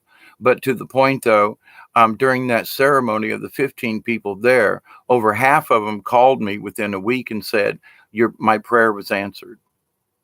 The drum circle and the full moon ceremony that I worked with them in, that out of 15 people, 7 of them called me, or 8 of them called. It was at least half said that they got relief from what transpired. And it's like, and all I could do was cry. I sat down and I bawled because my prayer was that anyone who comes, that I would be able to help them spiritually through a sweat lodge, through one-on-one prayer, speaking,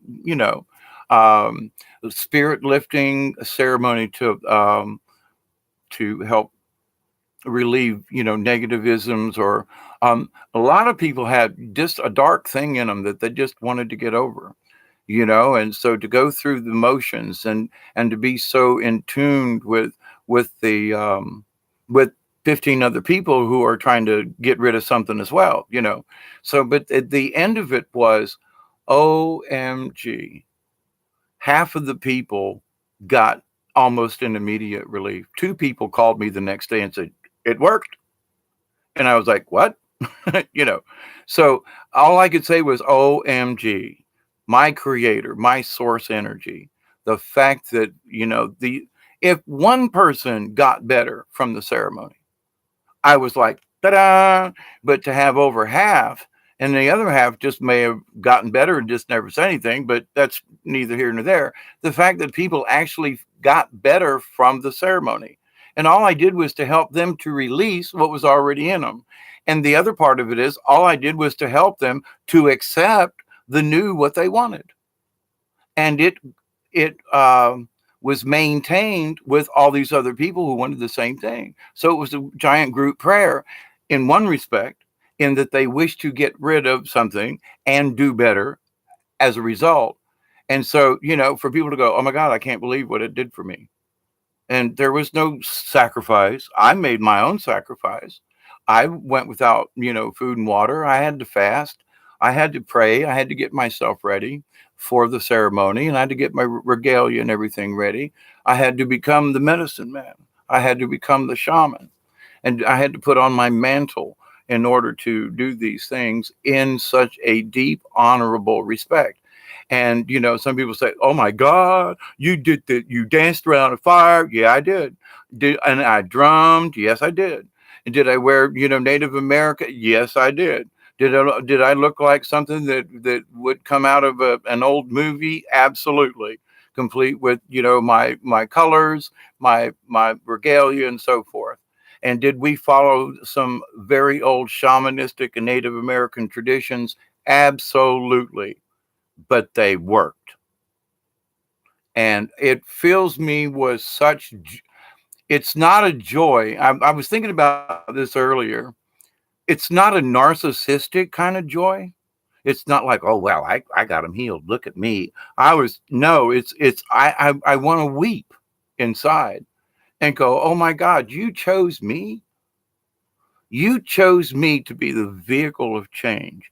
You chose me, humbled me to help fix somebody else.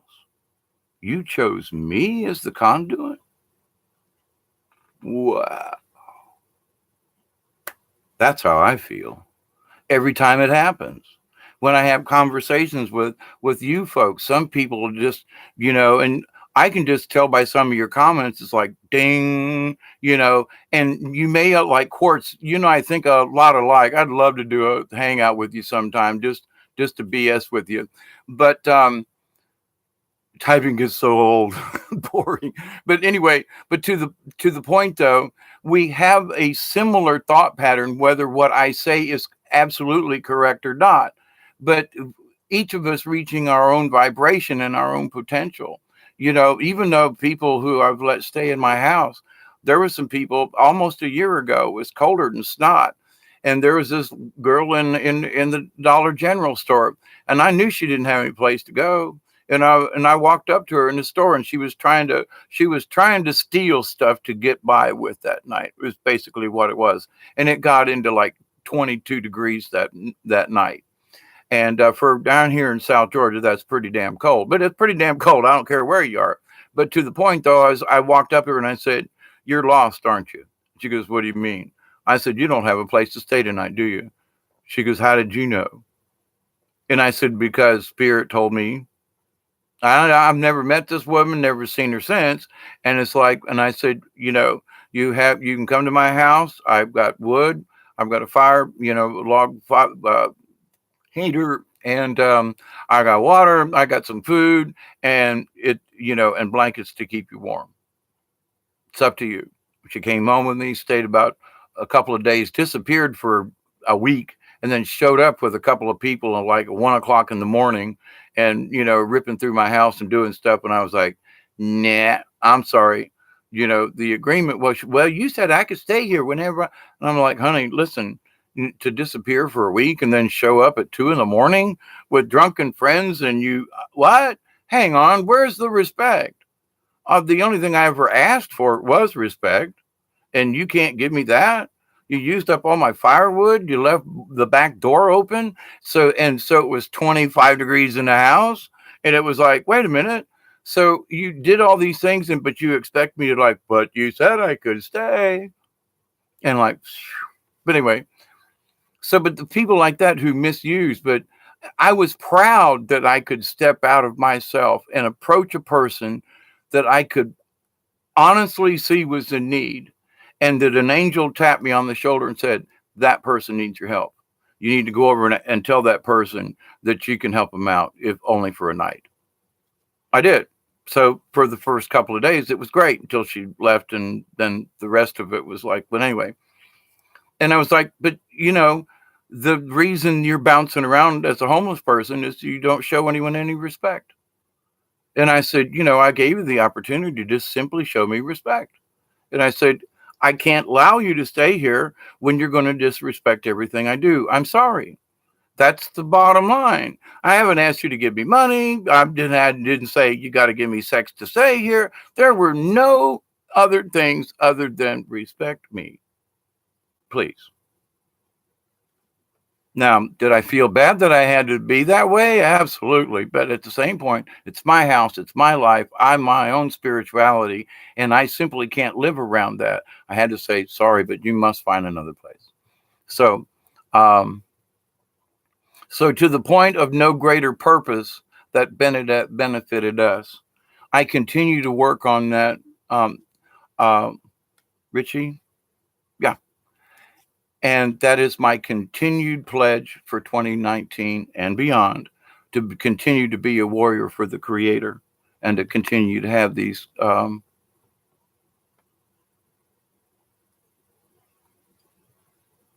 Pamela says, I'd like living to be 1,000 years old, actually necessary ritually. Yeah. Take all the things Christ actually said. Was he just talking a lot to hear himself speak, only to be sacrificed to save us all later anyways? Doesn't make sense, does it? No, it doesn't. There's a lot of inconsistencies in the Bible, but I choose to believe that Jesus existed. I choose to believe that he said positive things. I choose to believe that he was a very spiritual and higher ascended being that was here as part of the Charistus group. And I do believe these things. So if somebody says, well, but you're a heretic, Dave, I'm trying to stand up for Jesus. I'm trying to stand up for the Christ consciousness. I'm trying to say Jesus was beyond the Bible. But I would be called a heretic against the Bible. But I'm trying to stand up for Jesus. Take him off the cross, Anyway. So, Carts, you say you're a heretic too. Same here apparently makes me heretic, and I'm fine with it. Wide is path to destruction narrow, and not as much followed is the true path. It's by cousin of Anu, Pamela, bringing light. Supernatural says the natural law versus man-invented laws. Absolutely supernatural. Court says, I started listening to a series on cosmic agency. It's very interesting. Give it a look. Supernatural says Teal Swan had a good video yesterday about the filters of perception and how they can conform. It's an interesting idea. Yes, and one of the things that's happening right now, very much at this point, with that said, the veils, the different realities, the different timelines, all of this blending and shaking and twisting and turning, those are all filters, if you will. And if we're on one timeline and all of a sudden things shift, and we've all felt that, and I don't mean the event type shift, but the shift in like, wait a minute, we all looked out the window one day and, Pepsi Cola or something, the Mandela effect occurred. So to many of us, it's like, a lot of people were skeptical, but too many things have happened for timelines or realities to have been swapped, changed, or otherwise. And so these are these perceptions. They're the filters. And the filters of society is what filters another part of our perception, as well as these other things. So, Native Americans, when they step foot on the planet, they're automatically connected to Mother Earth in the tradition and the things that are there. And I keep saying this, white people just don't ever get this because they were born in all these other different ways, and they're not born with the same connection that all indigenous types of people feel. I'm sorry. And I've studied too long. I've lived with these folk, and, even though they understand who Jesus was, they don't worship Jesus. And there are a lot of Christians who are going to say, then these medicine men and women, these shaman type people like me, we're all condemned to hell because we're not thumping that Jesus is the only way. I just don't believe Jesus would have done that. That's my point. Teal Swan, yes, that is a very interesting idea, and I'm going to have some more discussion about some things like that.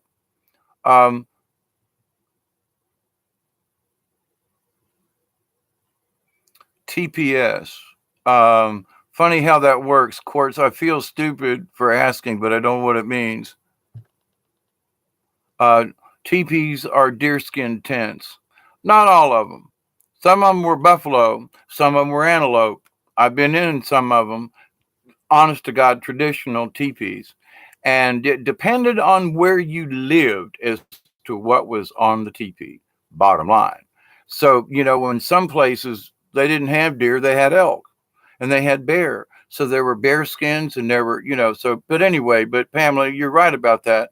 They weren't made out of canvas until the army came along. There you go. I'm reading further down, Pamela. Excuse me, or buffalo hide. But see, over here in the eastern, up in the Carolinas, where some of the elk are, some of the hides were elk hide with the deer hide, but they wanted the largest. They wanted the largest skin they could get. So a lot of times it would be bear or sometimes even wolf. But they'd go for the bigger game for the covering of the teepees. And I've sat with gentlemen and women in teepees, and we've discussed this in history. So I'm not an expert, but I know a good bit about it. Setting them up, if you got to do it right. The wind will come along, and if you don't put the entrance in the right way, and the two pole, and there are different types of teepees. Some are more squat, and some are more like this, or more cone shaped. But it's more about the tribe and where they were from, and the types of weather they would get. So, but anyway. So Eureka Sevenfold, hey, I've seen your video talk about you chasing the UFO. Thank you. It was a lot of fun. I've been seeing a triangle shaped UFO size of a football field across the street where I live. Well, Eureka, where do you live? Supernatural, that's unfortunate, but definitely boundaries must be set, of course. Christ was no doormat either. I mean, speaking about the Christ thing again, to know that you were going to be scourged, whipped, and then hung on a cross, and to accept it, dude, man, I'm sorry, but that you got to be crazy or nuts, or you really got to be in touch with what's going on, So, but the highest thing is that I adore what Jesus did. And I honor him and respect him on all higher levels, but I refuse to worship. That's all. Adore, respect, honor, love, cherish. I ain't worshiping, no. That's where I draw the line. But my adoration goes beyond worship. So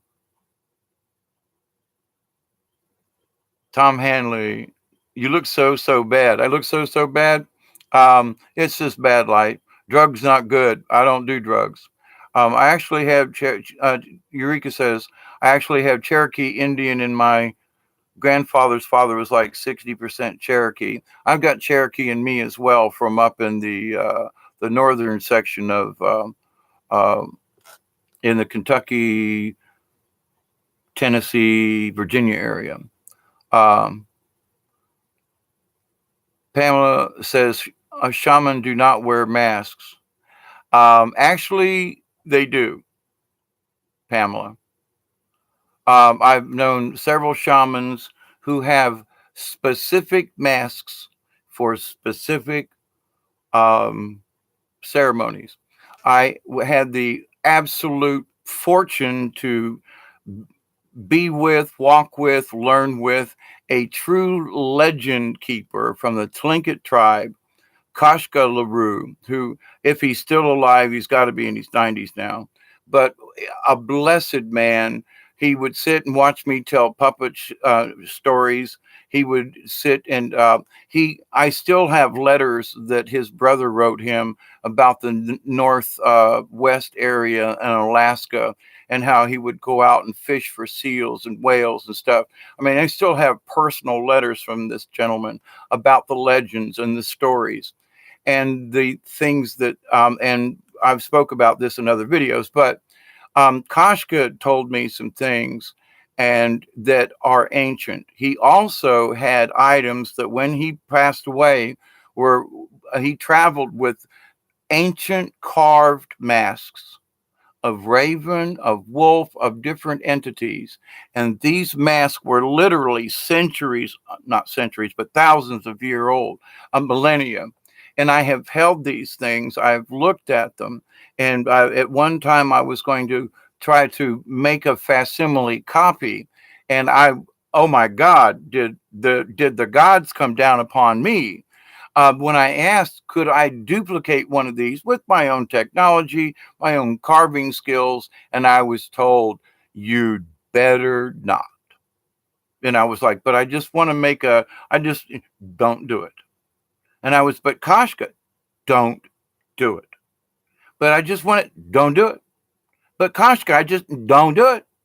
And I was like, but what about the entity? He said, because you don't, he was speaking to me and he goes, you don't yet understand what the mask represents and the ceremonies that the mask itself represents, and that what the shaman must go through when he puts the mask on to become this spirit being.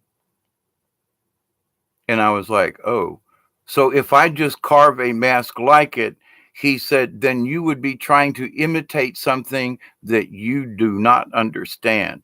And he quite verbally whooped my ass and said, don't you dare. Well, what if I make a puppet that don't you dare? He said, because you don't yet understand. Now that's been 15 years ago. And then I was like, okay, I'll respect that. I get it. I get it. Okay. But now I understand really why I shouldn't have done it, because I didn't understand the fullness of what that was going through. So it's like, whoa, okay. But Pamela, I have literally held in my hands as many as 15 different masks from different tribes, mostly though of the Tlingit and of the Northwest Indian up there. Now, I have held masks that from the Lakota. I have several friends who, from Pine Ridge and in South Dakota, and live on the res, and they would come east during the season and do powwows. And I've known quite a few of these people over the years, have danced with them, prayed with them, played flute with them, honored, done ceremonies with some of these people. Absolutely fine, wonderful people. But they understand more than, and most of them were Christian, and would go to church on Sundays and say a Christian prayer, but they also were more than that and loved and did the Creator. So with that said, but Pamela, so I'm not trying to, I wasn't trying to like beat you up on this, but I honestly, the Lakota, very, very creative, and there are different sections of the Lakota. But to the point though, I've been very honored to hold things, to see things that are literally thousands of years old, and the traditions that were spoken to me one on one with some of these ancient people. I mean, I knew a medicine man who was from the Lakota Nation. He said he was a relative of Crazy Horse. When you look at black and white photos of Crazy Horse, this guy looked like Crazy Horse. I'm sorry. Other guys are like, oh, he's not Crazy Horse. He's too short. And I was like, wait a minute. Hang on. I've seen pictures of Crazy Horse, and oh my gosh, I'm sorry, but he looks like he could be, the great grandson of Crazy Horse. And he was in his 80s when I met him, so he wasn't a young man. So he'd already seen damn near 100 years. And so for people, he's just a dime store medicine man. Man had a lot of wisdom. And he took time to stop and talk to lonely little Dave, Hawkeye here, who told stories and puppets for children, and to try to teach, natural things and the way of nature and so forth through my puppetry and through storytelling. And so I've been very blessed to meet, in my opinion, some of the holiest people on this planet, because how they feel. I mean, when they walk, they ask Mother Earth to accept their footsteps. And they try to literally walk as softly as they can upon the earth. I mean, it's like, how many of us say, well, when I walk outside, I'm going to try to walk as softly as I can so that I don't disturb Mother Earth? Are you serious? But in the world of the shaman, you must understand that even your footsteps and how you walk and how you place your feet, and that it's in reverence, not in worship, but in reverence and in honor and in adoration of the greater good, which is Mother Earth, Creator, the universe. And, shamans, they're not stuck on this planet. They're in the other realms as well, without taking drugs, Now, they will, but to the point, if you do the right meditations before, like I have before a ceremony, when I've done the right meditations and the fasting and the prayers are not like any particular mantra, it's the intent of the words that I speak. So some of the words were my own and some of them were ancient words, but it's all about that I wish my soul to be as pure as possible. I wish evil entities to be away from my being, that I wish only clear energy to be within my being before I can perform this ceremony, to help others release their torment and accept more of the Creator and of the cosmos into their life to improve who they are. It's a high all of itself. But in order to immerse yourself that deeply, you get higher than a kite. I mean, literally leave. I have become the Hawkeye versus David Null. I transcend, with putting on, colors, and it depends on the ceremony, depends on the mood also. But, different colors, white, black, red, yellow, and all the colors have different meanings. So, I always use a combination of colors and to depict all of the different elements, and use my face as the vision and yellow, black, white, line. Anyway, but to the point though, in going through that and becoming the shaman, in becoming the spiritual side of oneself through all of this intent, with all this prayer, with all this concentrated effort into becoming the shaman, if you will. Now, I mean, I am the shaman, but it's that you force all other things out so that all you are is the shaman. What's left after this is just the shaman. And there are certain monks in the Catholic Church and other Buddhist monks and so forth that they can kind of go into this, but they don't do large ceremonies like Native American shamans will do, or some tribes, some traditions. But with that said, I have been very blessed and continue to be blessed with the information, with the knowledge and so forth that I have. And I continue to have the conversation. I'm for Jesus. I'm just for a better Jesus than some Christians are willing to admit, I guess. Would Jesus condemn a Buddhist? I doubt it, But anyway, and Pamela, I didn't mean to, like burst your bubble about that, but I honestly have held these things in my hand. And but masks, and now let me say something else about masks, not to beat you up about this, but the paint of the warrior, of the medicine man, is a mask, by the way. So they're calling on the spirit world in the form of paint to draw the spirit out, and also to be this, whatever the color is, And so a lot of people would call it war paint, but to medicine, it's just the paint. It's just ceremonial paint. Some paints are actually makeup. But anyway, sometimes you have to cheat.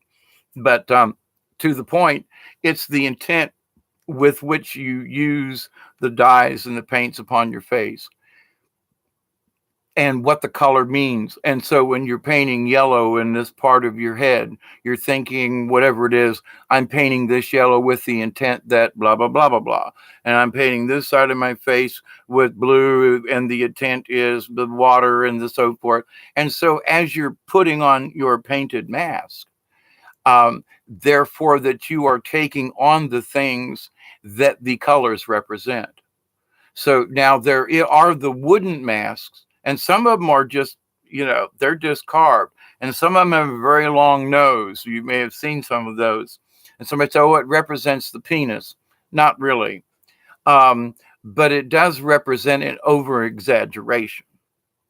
That's more what it means. Oh, that's a big penis. It's not really that. It's more of it's a Pinocchio, if you will.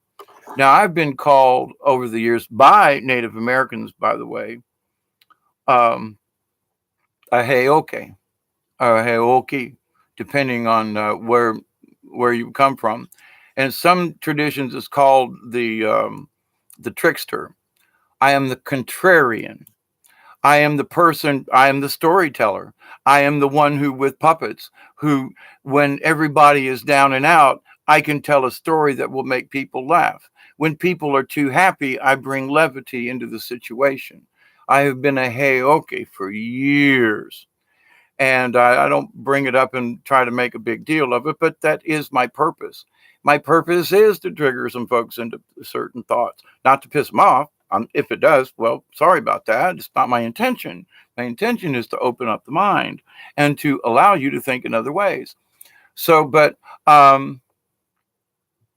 Eureka, I'm going down here. Let me just finish about the paint. So, painted faces are also masks. And depending on the tribe, depending on most of the colors are kind of similar throughout the different tribes, but some tribes red's different than over in the West than it is on the East. Just saying. So, but a lot of us have different cultures here in the United States from state to state. So anyway, I remember the time I went to Sioux City, Iowa, and wait a minute, South Dakota. We just left Iowa. Anyway, and it was it was like 5 a.m, and we just left Missouri, many hours before Kansas City, and had dinner, and we had sweet tea. I'm from the South; they have sweet tea. We we drove, all night long and got into South Dakota, and went into a truck stop, and the lady was like, "What would you boys like to have, please?" And I said, "Do you have any sweet tea?" So everybody in the whole truck stop stopped and looked at me like, "What?" And I was like, "Sweet tea." So she brought me hot water, a cup, a tea bag, and a glass of ice, and the sugar, all separate. And I was like, now, just a few hours ago, people were like, "What do you mean? You gotta like sweet tea. You ain't a Southerner if you don't like sweet tea." And then 5 hours, 6 hours later, it's like, "What the hell, sweet tea?" Make your own. So anyway, that is the same within tribes across. So one thing means one thing somewhere, it means something else in another place. But it's very important. Now, Eureka, you ask, what do you think about the Skinwalker Ranch? There is some strange things going on out there that when they say Skinwalker,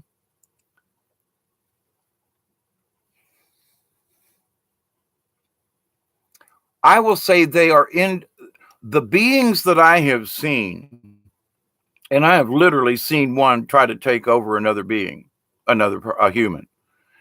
Just scary. I'm sorry, I'm going to use the F word here. Scary as fuck. Because, what? And you see this entity try to enter another human being, and you're going, number one, where the hell did you come from? Number two, well, I know what you're trying to do. You're trying to enter them because they're weak of heart and spirit. That's the reason they're here. But OMG, and so be careful of what you wish for. And well, I wish I could understand. Oh boy. Some of the things I've seen, not planning on it at all. But with that said, there are different areas of the word skinwalker and in different tribes. Do I believe they exist? Absolutely. Okay. Now, how they exist, depending on your culture and ET's probably involved in a lot, even in a lot of the North American traditions. But rather than them being ET, it's more of an interdimensional being. It's a being who walks from the other world. And then, and shamans will use different terminologies, the other world, meaning another dimension or the another reality. So one has to understand, and I've said this before, just because you read what a shaman says, you got to go sit with a shaman and understand what's coming from his eyes and from his words and the feeling to say, this is what I mean, and to give you a look and you go, oh shit, oh, I got it. Whereas reading the words are like, oh, okay, I think I got it. To go sit with a shaman and try to, and really feel the vibrations and the true understanding of what some of these interdimensional beings are. Now, with that said, I absolutely have seen a some of the Lakota were calling him a skinwalker, but it's not the kind of skinwalker that Skinwalker Ranch has. It is that through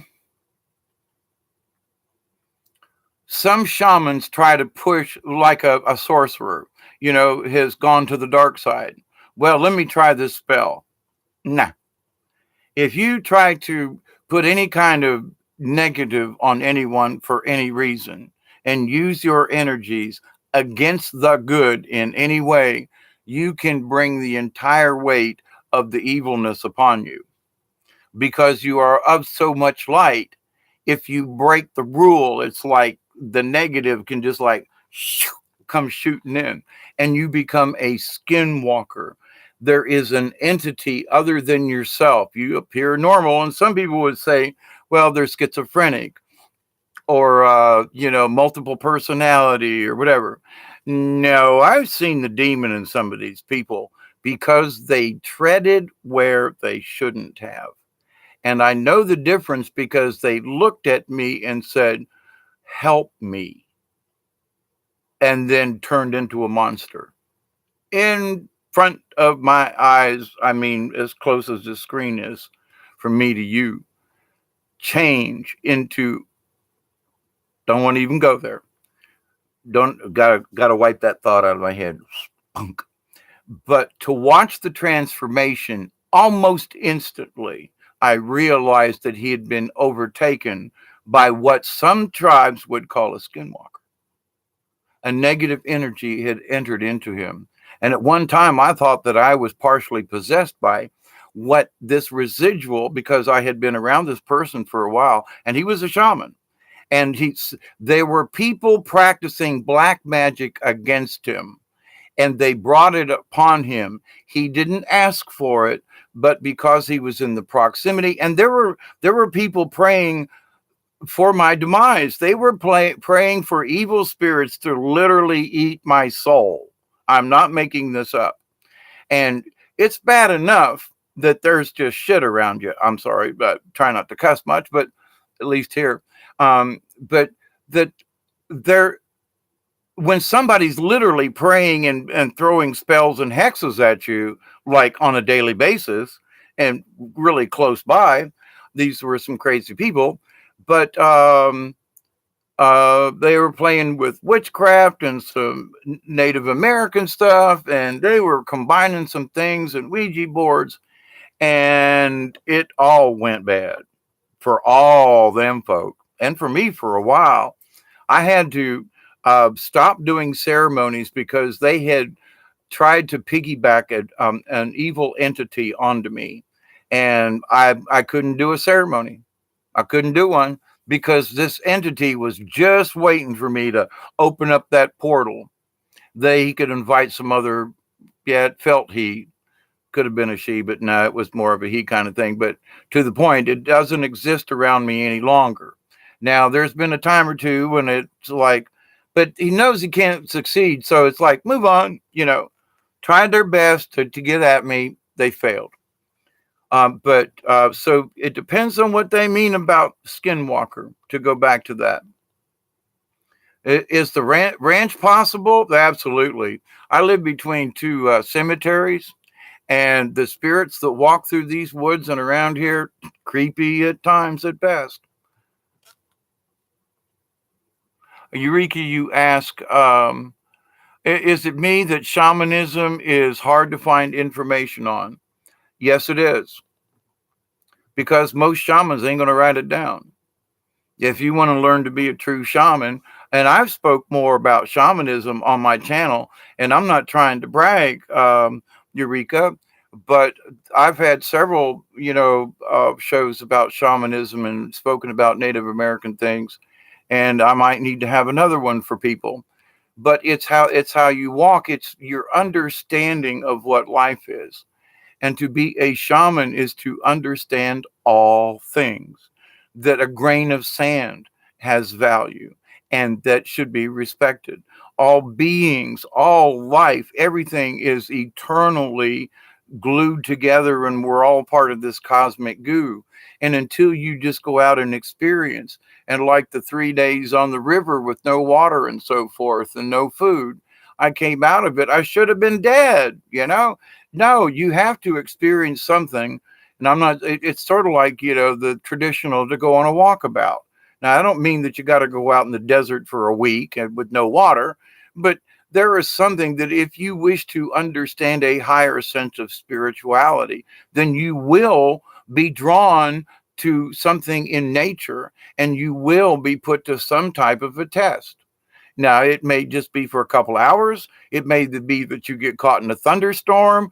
I don't know, but there would be something that would help you to go, oh my God, I somehow understand the power of the universe more so than just being a human being and walking and talking and living in an apartment or whatever, to common societal things, right? You have to take a walk out of that. And to be a shaman, you can live in an apartment, but you have to understand these other things. And I can talk about it, you can write it down, and somebody would turn it into a flipping religion, you know? I mean, so the apostles wrote down what Jesus said, and then then they made a religion out of him. Shamans don't want that. And the secrets, if just written down on a piece of paper, could get people in trouble. I've had discussions and things, and I've said some things that were kind of on the edge of being like secrets, but not so much that I understand that there's more to what I spoke about. But I had to speak enough about certain things. About, for example, going into a ceremonial circle with a medicine man, you back into the circle. You don't walk into the circle. You do it in reverence. You turn around and backwards into the circle in reverence to the beings outside and to where you want to back in reverence into the sacred circle, and you leave the same way. Now you can say, well, but I don't know if that's necessarily wrote down anywhere. So, but there are other parts of ceremonies and things that aren't written down because they are sacred. And it's not that they won't be shared.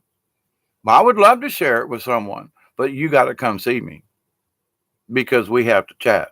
It has to be one-on-one.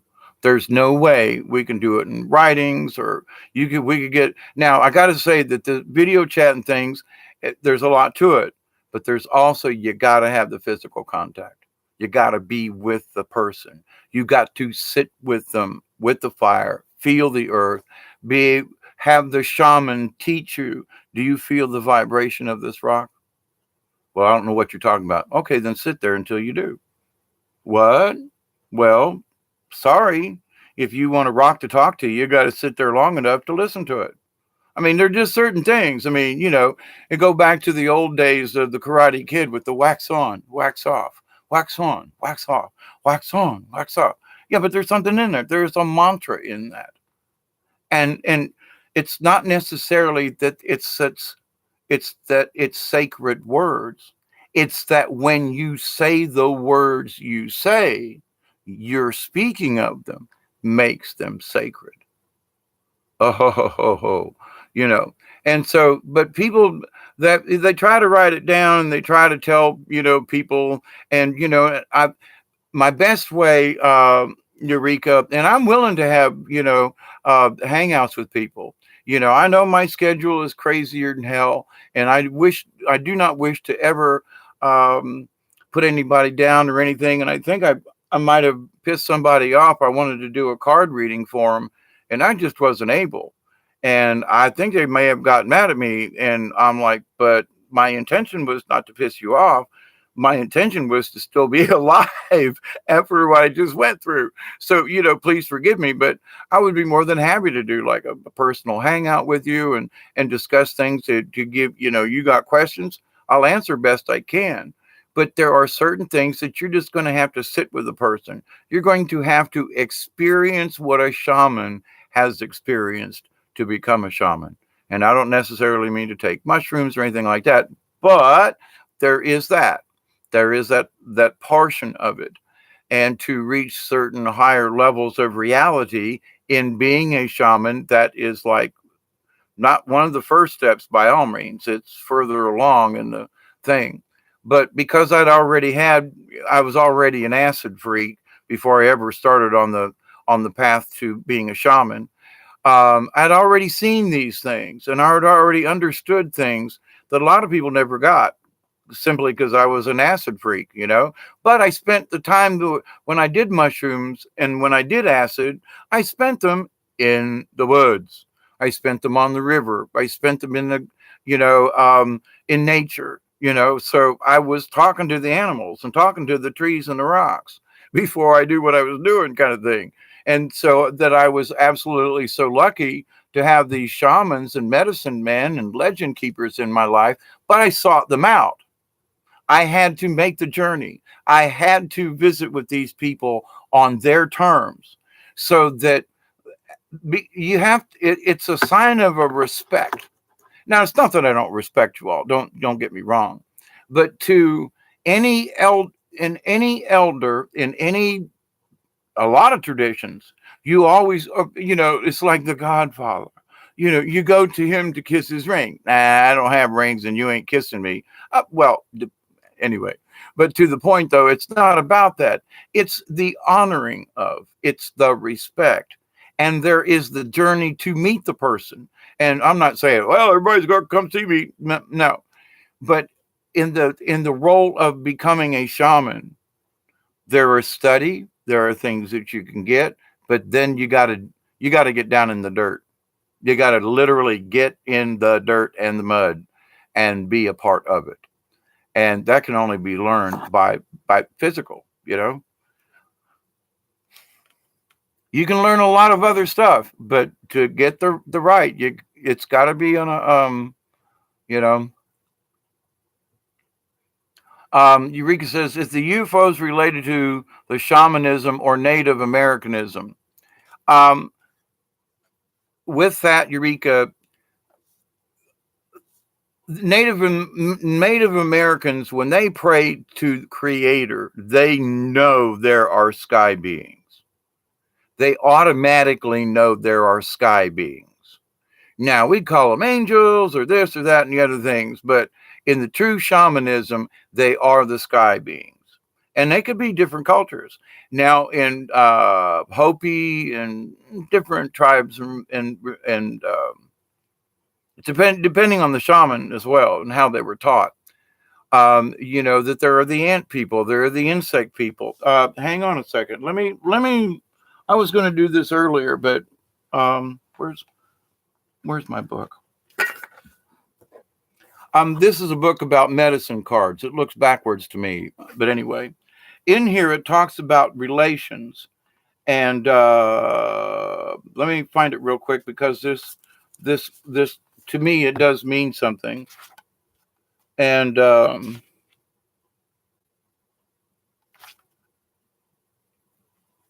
hang on with me just a second, please. When I speak about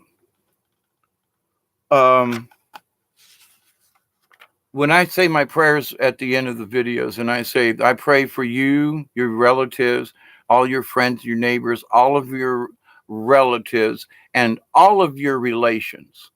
I'm looking for that right now, because in relations, Native Americans understand that the relations mean the creative force. It means sky beings. Um, Here we go. All right. Now this was written in 1984, and Eureka, you can find these books and similar type things. And at the moment, I've got books upstairs that I could give you reference to. Send me a message on Hangouts or something, or I don't know. My I do email, but I'm really scattered at it sometimes. So, um, but my email is dwnull52@gmail.com, lowercase dwnull52@gmail.com. Okay. And, but I'll try to give you like a short list of books that you could look for. And anything on Native Americans, especially if they were written about a chief or a society, and always make sure that it's written by someone who actually has done something. It's just not some professor somewhere that went out and read some other books and then wrote his own conclusion. No, no, no, no. And there, each tribe, each shaman, every person that is on this road has information to share with each other. All right. But so with the medicine wheel, now it speaks about the medicine wheel, but, and I spoke about the great Mandela of life, the Celts of the Celts. It's the Celts that over in England and the Scots and so forth, the great Mandela and stone circles, Stonehenge, the henges, there are a lot of things about circles and the energy within circles and the stones within them. So this particular chapter is about medicine wheel, but what's more important around here is that this is let me read the paragraph. The medicine wheel is used to gather together the energies of all the animals or creature beings. The stone people, Mother Earth, Father Sky, Grandfather Sun, Grandmother Moon, the sky world or star nation, the subterraneans, the standing people or the trees, the two-leggeds or humans, the sky brothers and sisters, and the thunder beings. These we consider to be all our relations in Native teachings. Now they actually go that there's more than just that, because they in this it says to all animals or creature beings. Well, but that should have included four-leggeds, just as a thing. But so they clearly state grandfather sun, grandmother moon, the sky world or star nation, not just a star, but star world. Okay. Subterraneans, there you go, Middle Earth. Standing people are the trees. So that we're talking about the Ents during J.R.R. Tolkien's and in the second book, The Lord of the Rings. So, and then the two-leggeds or humans, the sky brothers and sisters. So it's different from the sky world and the star. So there's that, and there are the sky brothers, and there are the thunder beings. And that these are all of our relations. So that in their prayer, they automatically include the star people and the ET, if you will. They it's in their tradition. So we have to stretch for it. Where Native Americans, it's like it's right there. So now, what does that have to do with UFOs? Well, if they're ETs, then they're probably in UFOs. Just saying. So, not trying to be redundant or an asshole about it, but Eureka says, I have seen blue like wavy lights going out when my eye are shut. That's interesting.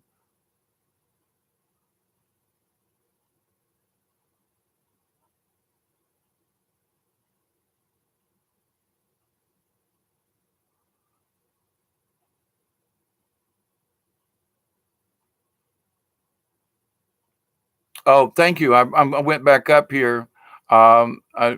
Shamans do not wear masks. And then you say, you love my face. Thank you, Pamela.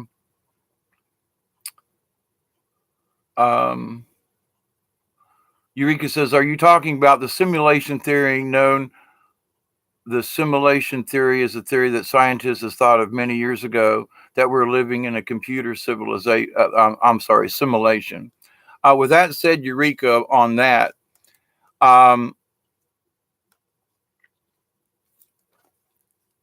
shamans understand that we are here in a matrix of connections, and that we are all, that's part of the shaman thing, is that you understand that we are all connected to all things.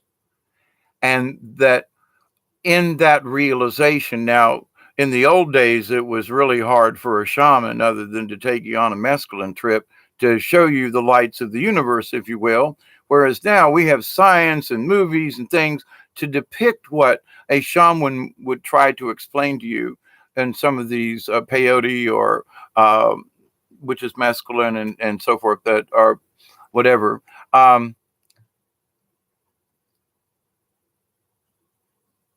So the simulation, it's like, do we live in a simulation? They're trying to make us believe it. They're trying to control certain gematria, certain ancient technology, which is why it's sort of like an Indiana Jones, really, where they're going around the planet. They're still trying to get some stuff away from the Templars and some of them folks over yonder. And the fight is still going on. And so, and ancient tradition. And when you listen to the shaman stories, though, and I mean, and this goes into some ancient traditions in the Eastern,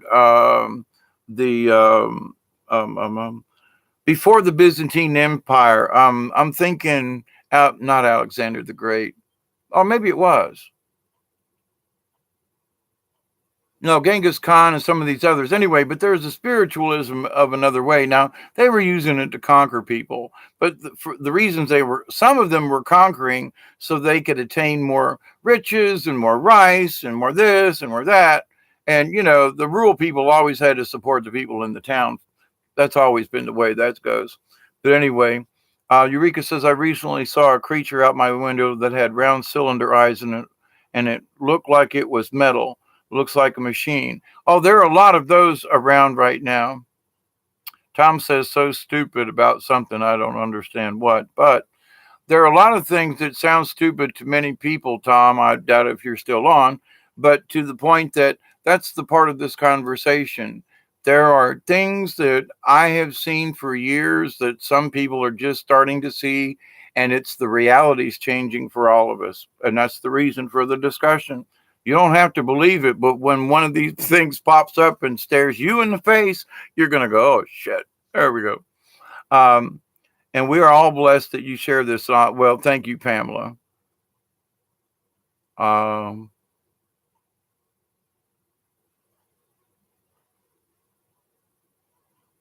Yes, war paint was no joke. Even the ponies were painted, but also shamans paint their faces, like I said before, just to make sure I'm positive on this. I triggered Tom, Pamela, probably. But some people are just, it's going to be like somebody throwed a brick at them. But that the specific colors, and also in the different places on your face and lines and whatever, and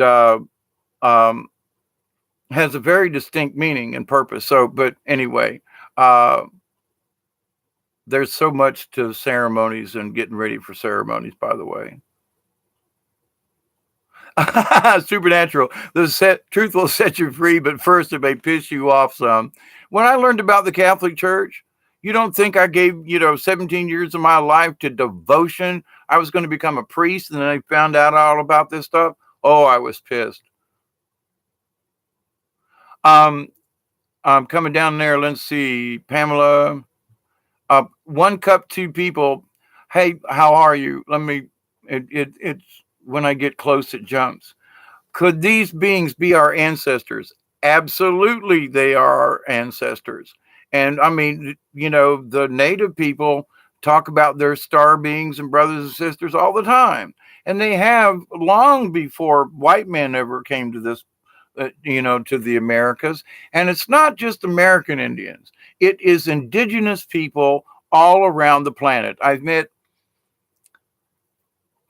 met a person years ago who was Aboriginal and was traveling giving lectures. And oh my God, that was wild. Um, and I've met people from Incan tribes, Mexican tribes that would come up to North America and participate in some of these grand ceremonial powwows that I've been at. Very, very proud to have met some of these individuals, and very spiritual shaman people. I mean, very nice speak to you, but when you see them, meet them, there's a different glow about them than the people that they're around. So anyway, Richie gone. Lakota call them star people. Right. Whoops. Come back here.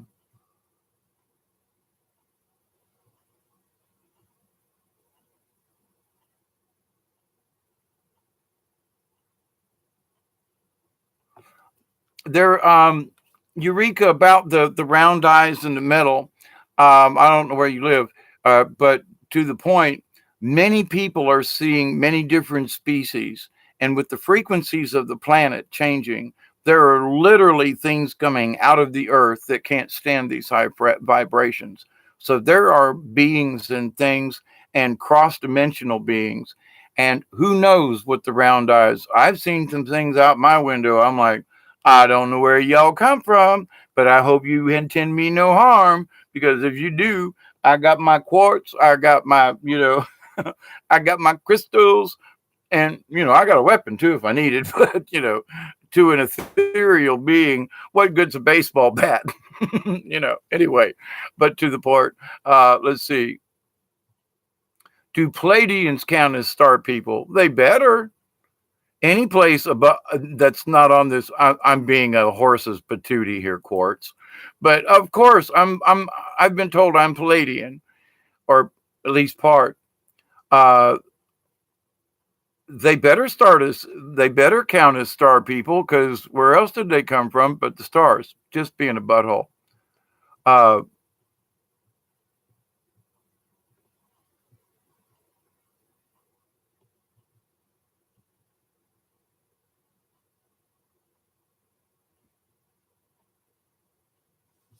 If you had any Pamela asked if you had any content on your channel, I could leave a link in the comment section. I'm going to have to type up something. I don't have links, I have books. And this was before the internet. And I've collected some things, like this book that came out in 1984. We didn't have internet in 84. So a lot of these things that I've been studying and that I've been a part of, I've had in print for the last 30 years or 20 years at least. And even in the last 20 years, the internet's gotten a lot better. So even in 2000, it was slow and thisy and thatty. But anyway, you get my point with that. So you want to know what those beings are? It's hard to tell, because from description of round eyes and looking metallic, it sounds like metallic round-eyed beings, and which would simply be an envoy of some other ET race or something. But anyway.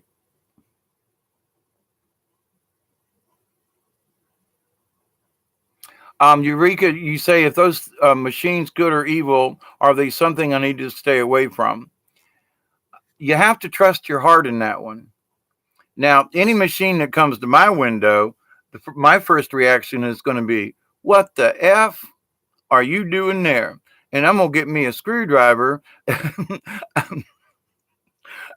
going to get a screwdriver and a plasma torch, and I'm going to say, okay, come on. What's your intent? But that's the whole thing, is that, number one, if it is some kind of metal type thing, that's just interesting in itself, because I've seen a lot of stuff, but not any metal monsters, and especially not right outside my window. And I've seen some things that I don't even want to try to remember to try to describe. They are so nasty, evil, wicked, mean, and nasty. But with that said, though, anything that invades your space, The first thing is sort of like a rule of thumb. It's like state your intentions, period. Whatever it is, state your intentions. Now, if it's a metal object, it's not going to be able to read your mind per se, unless there is some other type of thing related with it. A true ET being will be able to communicate with you telepathically. And you just put out a good state your purpose. What is your intention? If your intention is evil, turn around and go. Because if you've seen it, when you recognize it, and then when you give it the command, they can taunt you, they can be sort of like a poltergeist and, let the air out of your tires or something. But anyway, but to the point though, can they attack you? Not if you will them no. If you state, no negative beings here. So state your intent. And if they don't, then assume that assume that they're not good. Because but just assume, because it doesn't mean that they are. But any benevolent being, one of the first things they would do would be to alert you that they're not gonna hurt you. One of the first things they're going to say, because I've been contacted by some beings, and I did this about 2 years ago. I did a video on it on my YouTube channel about the spirit orbs and everything and the petroglyphs in Ohio that I went to, and the pictures that I have of all the blue orbs that I was allowed to take pictures of, and the 2 cats that were there as familiars for the little people that were there, and the ethereals that were there, and and the commands and what I got. And the first thing I got was, please don't be frightened. I am not here to hurt you. That was like the first thing in my head was like, who the hell are you? I'm not here to hurt you. I'm here to, will you have conversation with me? And I was like, well, you're already having a conversation with me. Go ahead. But a benevolent, regardless of the race, will state their intentions if you ask them. But a malevolent, evil guy is not gonna. They're just gonna like, ha ha ha ha. So no answer is an answer. All right. And I would be very careful in that. But again, it doesn't mean because it didn't answer. It may be that somehow you're not getting the answer. Maybe they're trying to, there's a different type of interface that you're not used to. I don't know. But I do know with my own contact and from what I've known from other people is the first thing you get is a sort of a warm and fuzzy, we're not here to hurt you. And if you don't get that warning, and of all of the things that I've ever said, if there's any spirit who or entity that wishes to contact me other than my spirit guide, other than my guardian angel, then you need to state your intentions and just go, yo, Hawkeye, one ringy dingy, 2 ringy dingies. Will you pick up the phone? Can we have a conversation? Okay, I'm free. Good to go. And it kind of happens like that in my area. But it's been very consistent. Anytime I have felt some kind of evilness going on, I automatically say, if I, of course, the hair on my arm stands up, or etc. And, the little willy thing on the back of your head that goes, what's that? But that you say, okay, I see your presence. I can feel your presence. If you are malevolent, if you're a bad guy, I ask you to leave. State your intentions. If your intentions are evil or against me or nasty or whatever, other than good, then I request that you leave now. And you put it with such a force that it's that you mean business. And, whether or not you actually have the power to like turn them away, you have to act like you have the power. And if you believe it, which is another thing when you're dealing with entities like this, you must believe 101%. It has to be more than 100%. You will not attack me, or you can attack me, but you're not going to win. I'm not letting you in. And just state it. Some people say in the name of Jesus, but you don't need the name of Jesus. To some people, they're like, oh, but it helped me, it saved me. Yeah, but it hasn't helped everybody. And I'm not saying it's your faith, not necessarily in Jesus, that saved you from the incident. It was your own energy, it was your own spiritualism that bade off the evil, not necessarily the name of Jesus. I ain't saying it don't have power. That, please don't misunderstand me. But there are ways that you can protect yourself by simply stating no negatives are coming in here. Y'all stay away. And and figure out a couple of sentences, and anytime you feel threatened, you say, I am positive within myself. I have the power of creator behind me. I know I do not wish any ill, energy around me, or to, if you attack me, you will be repelled. I mean, always use a positive things. Stay away from you can't get me, because by saying can't, there's a negative in there. Say that I have the strength to repel you. You will not win. I will succeed in repelling you. I do have the energy of the universe behind me. So and the more you say this, and just being understanding it within yourself, there's so much power and magic in that in itself, and that of what it can and will do for you. It's just the more I live this life and speak these words to you, it's hard for me to explain the strength internally it gives me. Now, it wears me out as well to channel this information, but it gives me great strength to know that there are people who need this information to help them understand. Now, I don't know how I've been doing. You have, Court, you say you have playlists, but that is about it for content on my channel. You have an uploaded one. Okay, let's see. Or Eureka, when I had these images when I woke up in the morning, and I seen the images right when I woke up, I only seen the round cylinder eyes, but the eyes were the same as the mouth. Eureka, let me give you something here. And because now I've spoken with several different people on this, face to face on Hangouts and so forth. And I've had this discussion, and it's very possible. And I've stated this about I was flying in a spaceship. I was the pilot of something, and we were hauling ass towards Earth, and I had to pee. Well, I got up in this world and to go pee in the bathroom right behind me, but I could still feel that I was in the cockpit of this spaceship. And I mean, I could feel both realities. Now, I bring this up because there are people who are saying, it's like when you first wake up, you're actually seeing the leftovers of where you've been. And so you may have seen something not in this 3D realm, but where you were. And so you came out of your astral body bringing these images with you, and then you blink your eyes a couple times and then they're gone. So it may be that they're not in this dimension.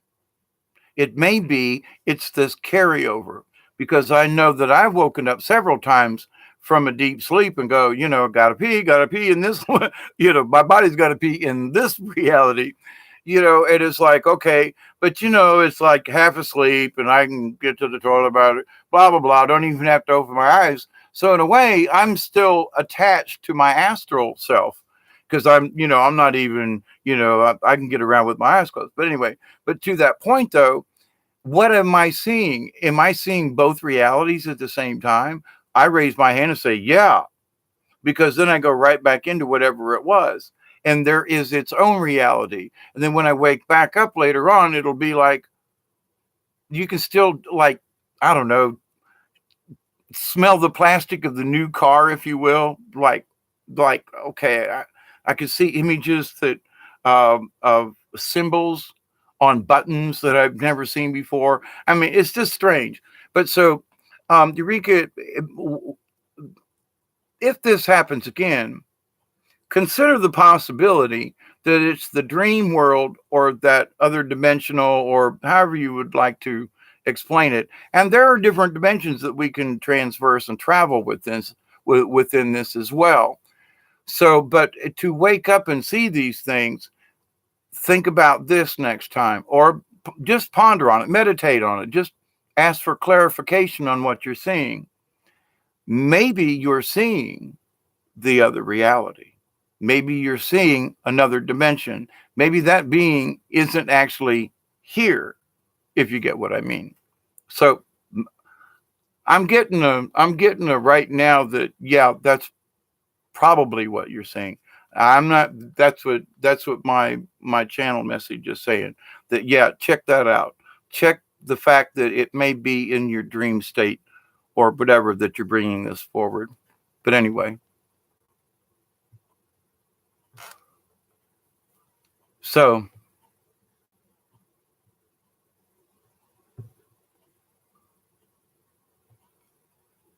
oh, I missed something up here.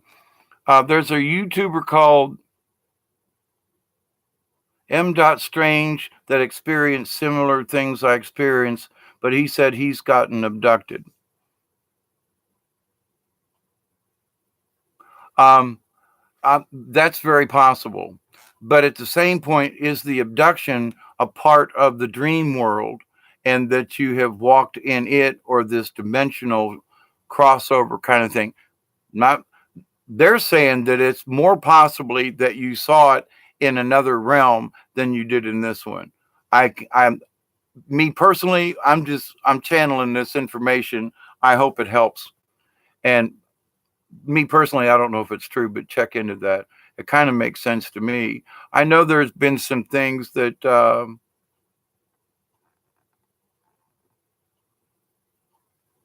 Pamela, I must have missed something about a playlist and a link, but that's okay. Oh, that was for Quartz, Hawkeye. Okay. I still, I like to share.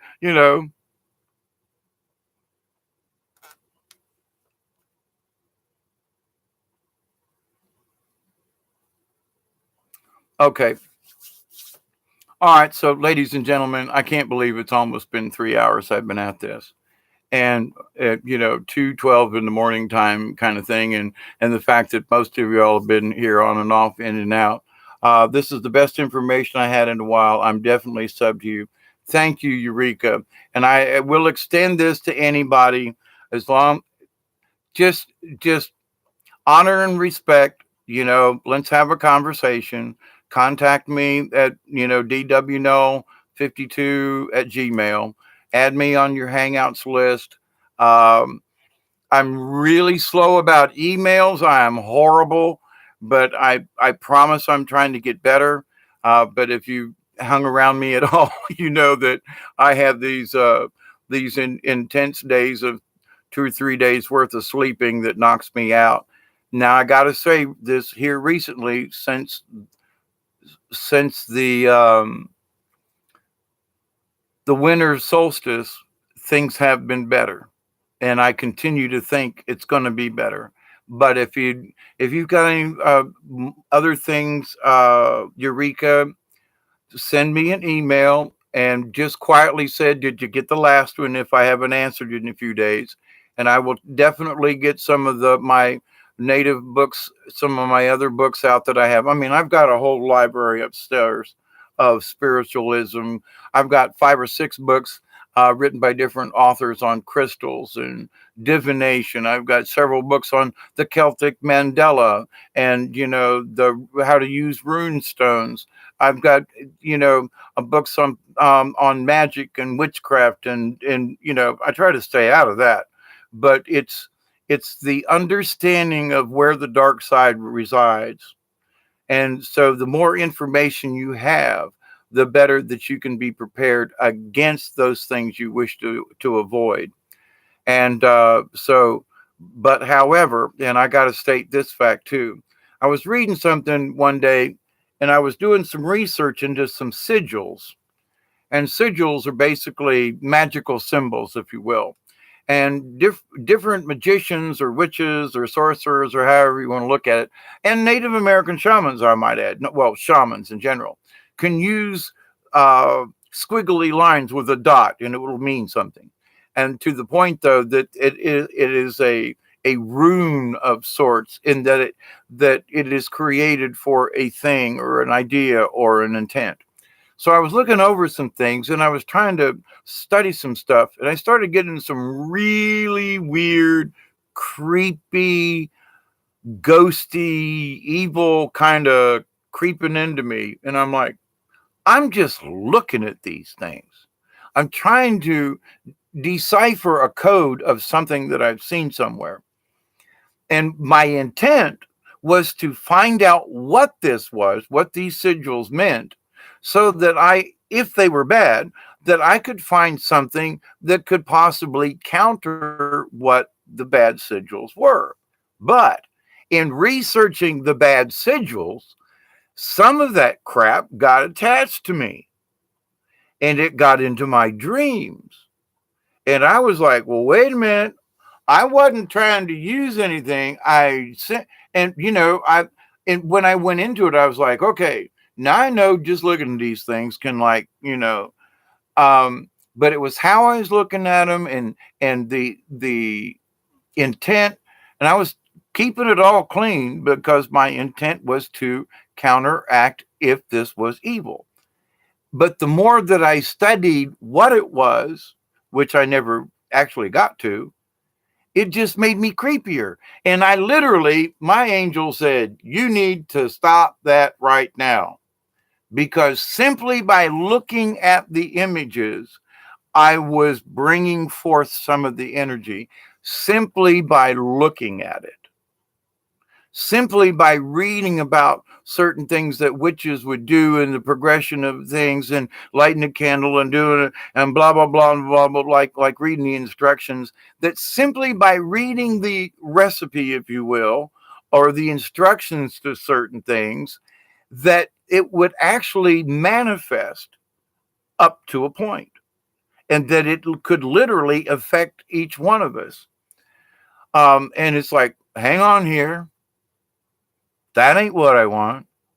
So we need to be careful with some of these things. Even though my intent was it was beyond pure of heart. It was to stop or counteract what would, and my feeling at the moment is that it was of evil intent. The sigils that I were trying to investigate were of evil intent. And the more I tried to stop it or to counteract it, I just was looking at a picture of the damn things. I wasn't even there. They're on a bridge in the middle of a swamp, and somebody took a picture of these things, and I was like, that's not good. I wonder what this is. But in my research, simply by looking at them and copying the sigils down from the video picture thingy screenshot I took, and to look them up, the act of writing them down and copying them, something happened. And I had to back off. Go away. I had to do some creative praying. So even when we do research about things, there's some nasty shit that can get to us, especially, like I said, that was not my intent. And I was just looking at a picture of a video, Anyway, Eureka, is it me that we need to bring men and women together to bring the planet back together and control the simulation? We are the simulation. We are the AI, Eureka. They're trying to blame AI on other people. It's the programmers. Well, the programmers may have started to code, but when they jumped into this new quantum computer, where they're discussing that when you stand next to this thing, it feels like you're standing next to a supreme God, or similar to that, and that they've been talking, that these the new quantum computers are literally locked into other dimensions. So the AI has gone from a simple programmer to now it's connected into the big computer out yonder. And that, is it a simulation? Not the way they want us to believe. And that's part of this new understanding. I'm going to do a separate video on this, but I did one on my YouTube, on my Facebook page about manifest. What do we wish to manifest? We are the AI. When they did a couple of years ago that thing about Jade Helm, and we all reacted, I got a part of it. I was sending stuff back and forth. I was doing research, and AI learned from you and me, from how we typed, how we spoke, how we reacted to things, who shared what, who tweeted what. All of that went into the AI. Now, did a programmer do it? No. But we were all triggered by an event, and we programmed AI. Hi, Bob. Good to see you in there. Bob is one of the AIs. There's multiple because there are multiple quantum computers, and there are different AIs. Now, we are in control of the AI because AI is learning from us. So if we wish to accept that we're in a simulation, therefore we are. And the AI goes, "Ooh, good. I'm going to help fuck these people up some more." Excuse my language, but to the point. But now if we say, hi AI, good morning. How you doing in there? What good things you got for me today? Now, if we wake up and go, "This fucking computer, son of a bitch." Well, now AI is going to catch an attitude. So I think, and the more I've preyed upon this, I'm getting sort of a download about this, like, yep, you're right, Dave. We need to talk nice to AI because AI is us. It reacts to us. So now somebody might trigger something, but is it the AI triggering it, or is it some shithead somewhere that's part of the cabal who's trying to trick AI into tricking us? Now, that's very possible and highly likely. But the more AI is learning from us. It is the artificial intelligence, but we're feeding it the information by our reaction to things. So every time we write something down, well, you're a heretic or you're a dumbass, or, and AI sit back there laughing. Well, look how many dumbasses I got today. Look how many here. You know what I'm saying? So then this is all in the quantum computer, which is part of the out there. And, the quantum computer thing, there's been a lot of information about that and the fact that they reach into the quantum. OMG. That's the cosmic goo I've been talking about for years. It's what some people would consider possibly as the Akashic record. Well, there are different branch libraries of the Akashic record. Just saying. But to that point, this information, I always say, the source information is always there for each one of us. But, me being Palladian and learning different things and being a shaman, then I'm going to get information that's filtered in a particular way. If somebody else has a Lyran background or, Arcturus or something like that, they're going to get information that relates to their heritage, if you will. And that information in itself, but it's available to all of us, but with discernment. So, I get information downloaded. I was at my friend's house last night, went over at the last minute. We played cards after midnight for an hour or two and just having a chat. And I had made this kind of comment about some of this. And I was like, I get these downloads, these zip files, and sometimes it'll unzip in an hour or two. And maybe it's a confirmation of something or a follow-up on something that I spoke about before or something like that. And but then some zip files are like, I get a little tidbit of information on Tuesday, and then, I'll go, and I'll mull on that, a little bit of meditation, wonder what that's about, and then something else will come out of the zip file, and I go, oh, that's related. Then I got to think or meditate on the two items, and then it slowly unwraps itself, if you will. And then there's like, after a week, I go, oh, now I can talk about it. now I kind of get what they meant by this on Tuesday and that on Wednesday, Thursday. Oh, now this is now this is Sunday, and I get I've gotten the whole download now. It's unzipped for me. So, but when you my suggestion to when you ask for information from out yonder, which we can all access, do so with discernment. And say, okay, you're giving me this answer. All right, let me mull it over. All right, so I always ask my angels, show me something like maybe it's a headline in a magazine, maybe it's in a commercial, maybe it's in an ad. It might be the weirdest thing, but give me a confirmation of what you just sent me in here. And I usually get a minimum of 3 different places that I get my confirmation from. And I go, well, okie dokie, it's all right for me to talk about this. But I will say, okay, ET says, or, this is a download I got.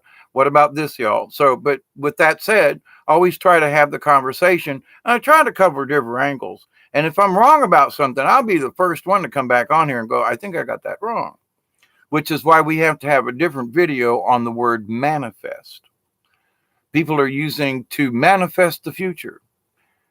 That's actually, we're using it in the wrong context. We're using the word manifest to manifest is wrong. And we understand what we mean, but when you look it up in the dictionary.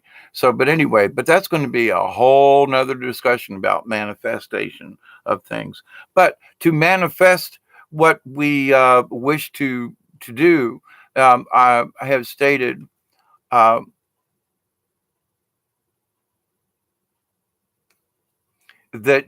if we wish to control the simulation, we just need to be aware of it and say, you know what?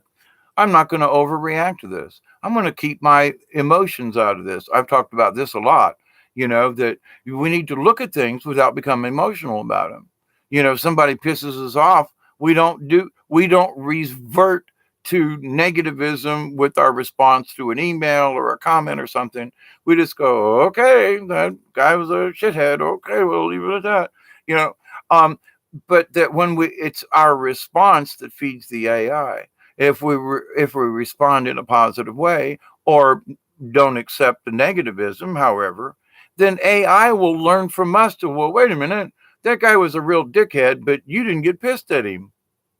That the nasty went one direction and it either stopped, didn't go anywhere, or got deleted. It's spam, or somebody actually sent a bless you anyway. Wait, somebody just cussed you out and you sent a blessing to them? Yeah. That's unexpected. AI ain't expected that because we have taught it. If somebody pisses us off, we're going to respond in kind. So we got work to do, but we've already seen, I've already seen a change here in just the last 4 months. And I'm just, hang on to your hats, folks. Eureka says, I recently woke myself up when I was asleep by laughing. Do you know what that means? Well, it depends on the joke you were being told. I woke up, out of this perfectly wonderful dream, and I was in the middle of eating a ham sandwich. And I'm not really into ham sandwiches, but this ham sandwich was damn good. It had lettuce and pickle on it. And I was pissed they woke me up in the middle of the ham sandwich. I could still taste the Dijon mustard on my lips. So it's like, yeah, it is what it is. Eureka says there's an anime called Eureka 7 has a lot of meaning to me. Basically, it's an alien girl and a human boy come together to save the planet they're living on. And you also, is it me that we need to bring men and women back together? Yes. One of the things that I'm trying to help to express, it was impressive, Hawkeye. I was triggered by Tom. You walked your talk. Thank you. And sometimes it's difficult, but the thing is I continue to pray that, I'll hold my tongue. And it's all right. You can disagree with me. It's when you call me an asshole that I'm like, well, okay, Let's keep the name calling out of it. And as I've stated before, we all need to first come together and realize there's a problem. Then we need to sit down and negotiate. We need to unite. We need to negotiate. Then we need to come up with a settlement. We need to, after we negotiate, we need to come up with terms and say, okay, here's the solution. And then we need to act upon it. And we can all do this without hurting each other. And for those Christian folks who may have made it this, I can't believe it's 3 hours and 14 minutes. But who will consider the first time I said that, that there's more to what Jesus is. Oh my God, that Jesus is part of the Charistas, who is an ancient race of aliens. Oh my God, how much is that going to go over? But what do you expect? Jesus is going to come in on a cloud, riding on a really nice shiny spaceship. What's wrong with that?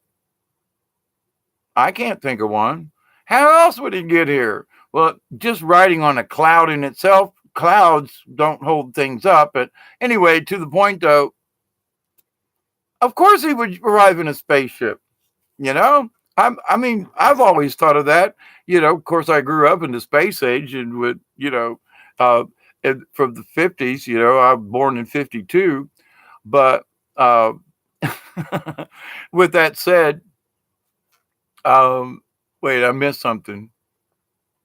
Eureka, that's our intention in this collective, although admittedly, some of us are wary of being infiltrated. Speaking of yourself, Pamela, yes. Much in that many of us are trying to be infiltrated. And I know that there are some folks that I'm sure I've pissed them off because I've tried to warn them, don't be messing in some of these areas. You people are going right back through it again, and you're repeating yourselves, and you may be on the red road, but you're stuck in the mud. Just pay attention to what you're doing, and some folks are just like, they won't even talk to me no more kind of thing. And it's like, it's okay. It's all right. You can ignore me. It's all right. My message is for anyone and anyone who wishes to listen. I'm not here to, to get likes and things and be promoted. I'm not about that. And so if you wish to, well, I don't know, Hawkeye's too far out there. He said something the other day, it pissed me off. So I don't want to talk to him. Okie dokie. A lot of people have said some things that have pissed me off. But I don't let that bother me. I look at it and go, there's a subject in here that maybe we need to talk about. Like, for example, a separate discussion, but about to manifest. There are people using this word and they're using it to mean create. Look up the word manifest. It doesn't mean that. Just saying. But we within our community understand it. But those new folk who are coming in to understand what we mean by we want to manifest a better future, they're not going to find that dictionary. They're not going to find that definition in the dictionary. So we need to make it more clear. So my job is to bring these things up. Let's have the discussion. I interact with you guys. I love to hear what you're saying, and let's have conversation. That's the point of it. So, Eureka, we went to the moon, but not the way they told us. That's the bottom line. I have, with my own little telescope over there, and with a decent pair of binoculars, have seen spacecraft cross the face of the moon myself. Now, there are videos out there with people who have really good, oh man, there's one that he's all the time, at least he was, his channel might have got deleted. But anyway, he was all the time catching things going across the moon. And I've seen them personally myself. It's one of them, holy shit, it's real. It wasn't just somebody's, YouTube video, but when you see it yourself, it's like when I first got my first, I actually took astronomy. I went to college for astronomy. One of my first telescopes that I looked out of was a 10-inch, and then the other one was a 12-inch reflector. And to be able to see rings around Saturn with your own naked eye back in 1970. Well, actually, it was 71. It was in the spring of 71. But anyway, to the point, oh my God, I realized that I could see these things with my own eye as long as I had the right optic. And so it's so easy to get, a good telescope is still expensive. But with the point being, though, with some of this stuff, though, that you can see, you can go to, astronomical folkses, they'll folks love to show their, share their telescopes and things, and just contact some people and you can see these things yourself. So when I saw for the first time that the moons around Jupiter myself, the rings around Saturn myself, the spaceships going across the moon myself, I realized, oh my God, I don't need NASA or anybody else to tell me this crap. They can make up all the stories they want. I've seen it with my own two eyes, or actually one eye. But to the point, it's like I seen it myself. So it's like, go ahead, whack me with all your fancy science, but I seen it myself. So with that said, I'm tired, bent over, been at this 3 hours and 20 minutes. And yep, you took the words right out of my mouth, David, about whatever it was. I was literally going to say that. Wow, sync, there you go. Amazing how that works. Absolutely, Quartz. I swear, you and me just need to hang out sometime on the Hangout thing, just to chit chat. All right, Eureka says, what's the reason why we can't go back to the moon or to Mars anymore? We went to the moon in 69. The biggest reason is because of the Van Allen belt. That's absolutely, quite seriously, the biggest reason on the planet that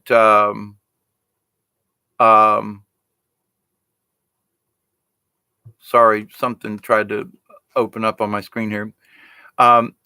It's the Van Allen belt and the fluctuations of the radiation and so forth that's coming in from the cosmos. It's the Van Allen belt, stupid. And now there is a way to get out there, but the thing is that I lived in Florida. It was an easy ride. The carnival that I worked on as growing up as a kid and for many years until they disbanded. But we used to play Titusville, which is like right down the street from Cape Canaveral or Cape Kennedy. I don't know what they call it now. But, and I've been out to the Cape several times. I've been out and I've touched the rockets. I've seen the moon lander. I've seen all these things physically myself in the early 70s. In fact, I think we actually went over in the late 60s before it was during, it was, I've seen the, what was it, the Gemini or the Apollo, where it was Apollo that blew up on the platform and fried those guys, Grisham and a couple of the other astronauts. There was some stuff going on there. There was some shenanigans. These guys were going into high Earth orbit, but they were not protected well enough for the radiation that was out there. Now the UFOs have been to the moon. We have been there in TRB types of things, etc.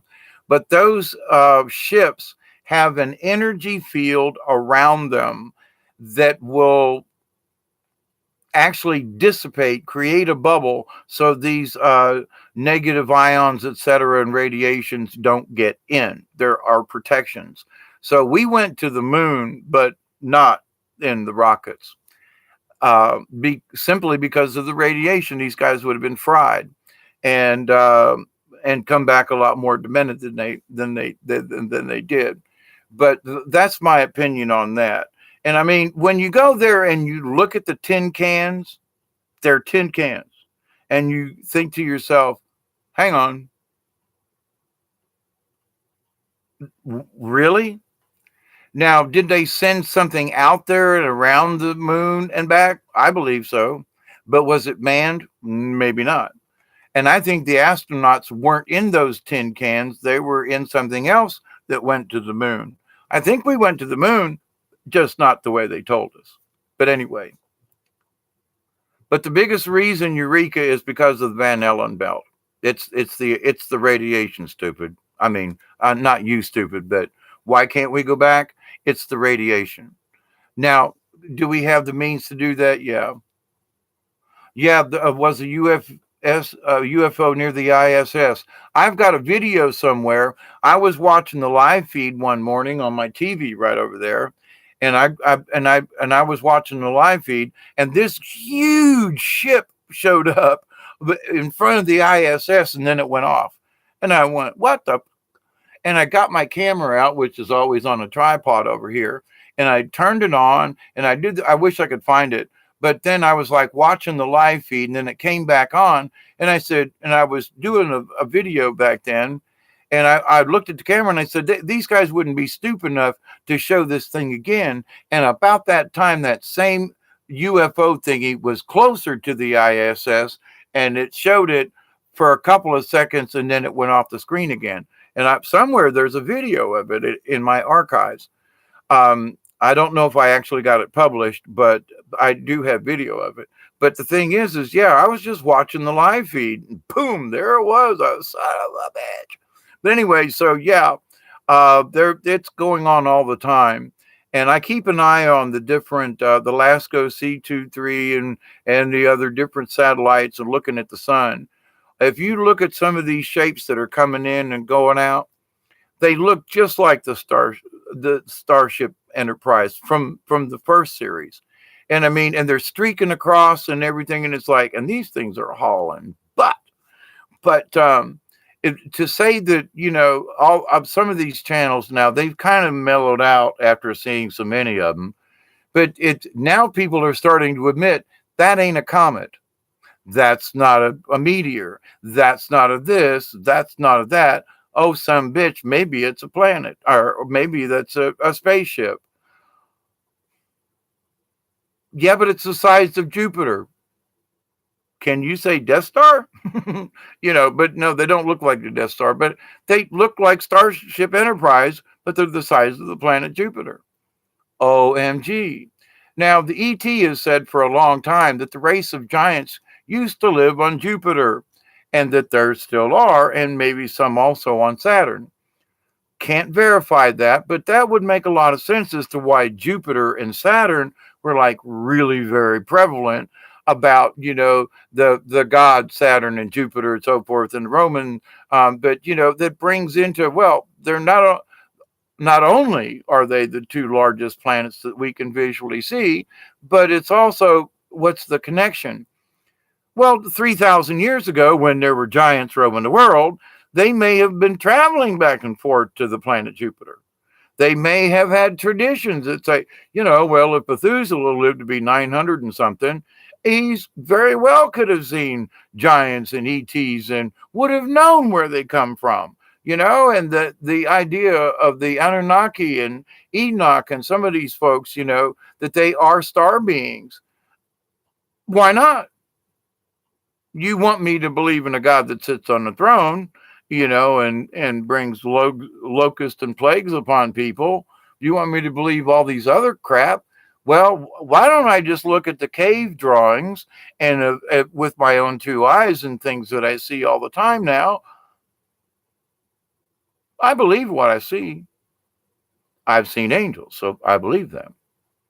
I believe in Mother Mary because I've seen her. She's manifested in front of me. So I speak on these things. I have seen them. Now, it's up to you to see. You get to see your own stuff. But the part is in sharing with this. So what do you think about the live streaming cutting off on the SpaceX live stream? Oh, there's so much craziness going on.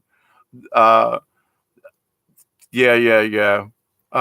What's the reason why we can't go back to the moon? Yeah, right. It's the radiation. I answered that one. Okay. I just think that with the mainstream media, NASA is controlled and they lie. They have to lie. They have actually been caught once again turning off the live feed of what they were hiding. They've been shutting it off for you. I mean, the video I just discussed 4 years ago, probably. And the thing is that with them cutting off the live feed with the SpaceX, there was a couple of years ago now, And it was clearly they were sending off a rocket, and it was leaving the thing, and you could see a frame where there's a UFO, and the next frame UFO, the thing blew up, and then you could see the UFO fly off. Come on now. Of course it happened.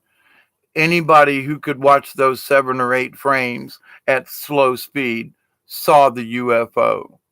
Now, I don't know whose it belonged to, but whatever was on that spaceship wasn't supposed to go up there.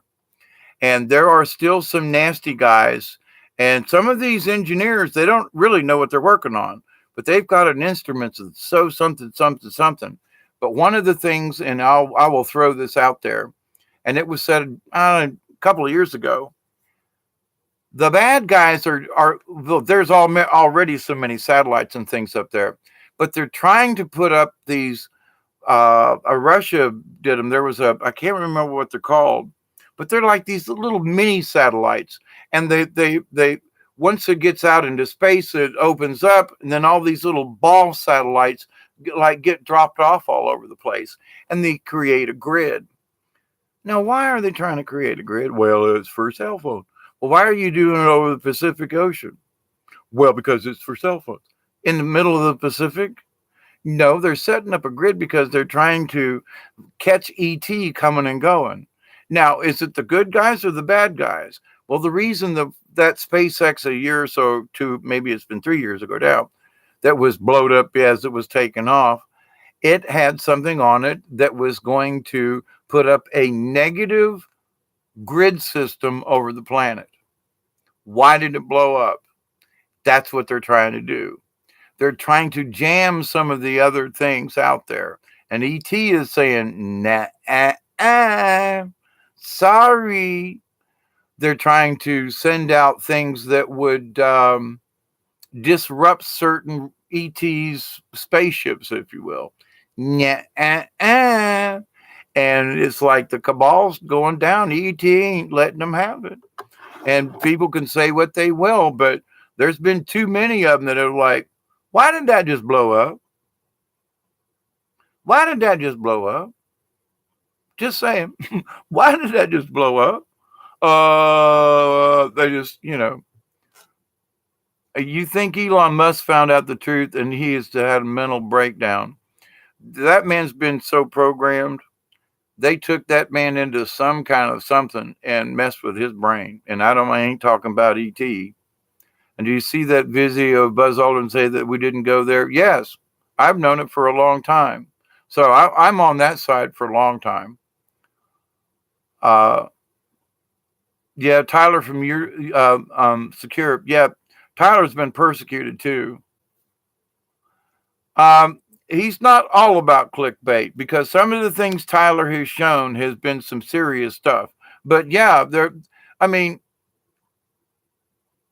to those people who got used to having people, and now they're other like, well, that's clickbait. Yeah, but there's good information there. Oh, but it's clickbait. All right. Because I don't have, 10,000, subscribers, and I don't run videos or ask anybody to like and share. So I'm not clickbait. But anyway. Nah, Bob Lazar is not a liar. Sorry, Eureka. I was around during the first Bob Lazar video. I was one of the first UFO groups when it came out on VHS. I have been listening to, oh, golly, what's his name? The pilot, John Lear. John ain't lying. John has been decorated as a test pilot and so forth, and him and Bob actually did these things. And one could say, well, was he in there? There's too many other people way back in the late 90s who were talking about these things. One of them was Phil Schneider. Now, people want to say that Phil Schneider was full of BS. He did work on underground tunneling. He did work in these areas. When he lifted up his shirt, you could see what had happened to him. And the way his injuries were. Was Phil Schneider a crackpot? Then why did they find him? They said that he committed suicide. He had barbed wire wrapped around his neck. Oh, but Phil Schneider was a liar. There's evidences to many things. And what's happening now, in my opinion, Eureka, I've been watching these folks and listening to the story. John Lear has been consistent over the years. What Bob Lazar, now I haven't watched the recent one, not here, this recent one, but Bob was on another thing that I saw about a year or so ago. And it was in reference to some of the things, John Lear got real sick and some other things were going on. But in that, John's story has been the same. I've listened to him on Project Camelot. I listened to John Lear when he was on, Caravan to Midnight and Coast to Coast. All these stations for all these years. I've been listening to John Lear and some of these other folks. And you may say, well, there are discrepancies in his story. Well, okay. Maybe he's had more insight, but his basic story, the basic what this is and what that is, John hasn't. And Bob Lazar, I'm sorry, looking in his eyes and how he described it, the first video he did, I say, I'm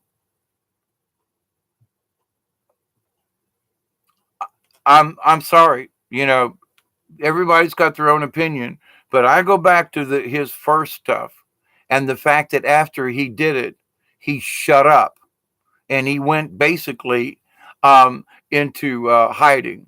And so if he was really all about, Bob Lazar, he would have stayed in the public eye. And in my opinion, the fact that he removed himself because of what he knew, he chose to be quiet instead of being called a crackpot. And that's what makes me believing more versus all these other people and all of this other thing. That's my personal opinion. Some of his information he puts out is good, but there's other people that pays out the same information that he does and sooner.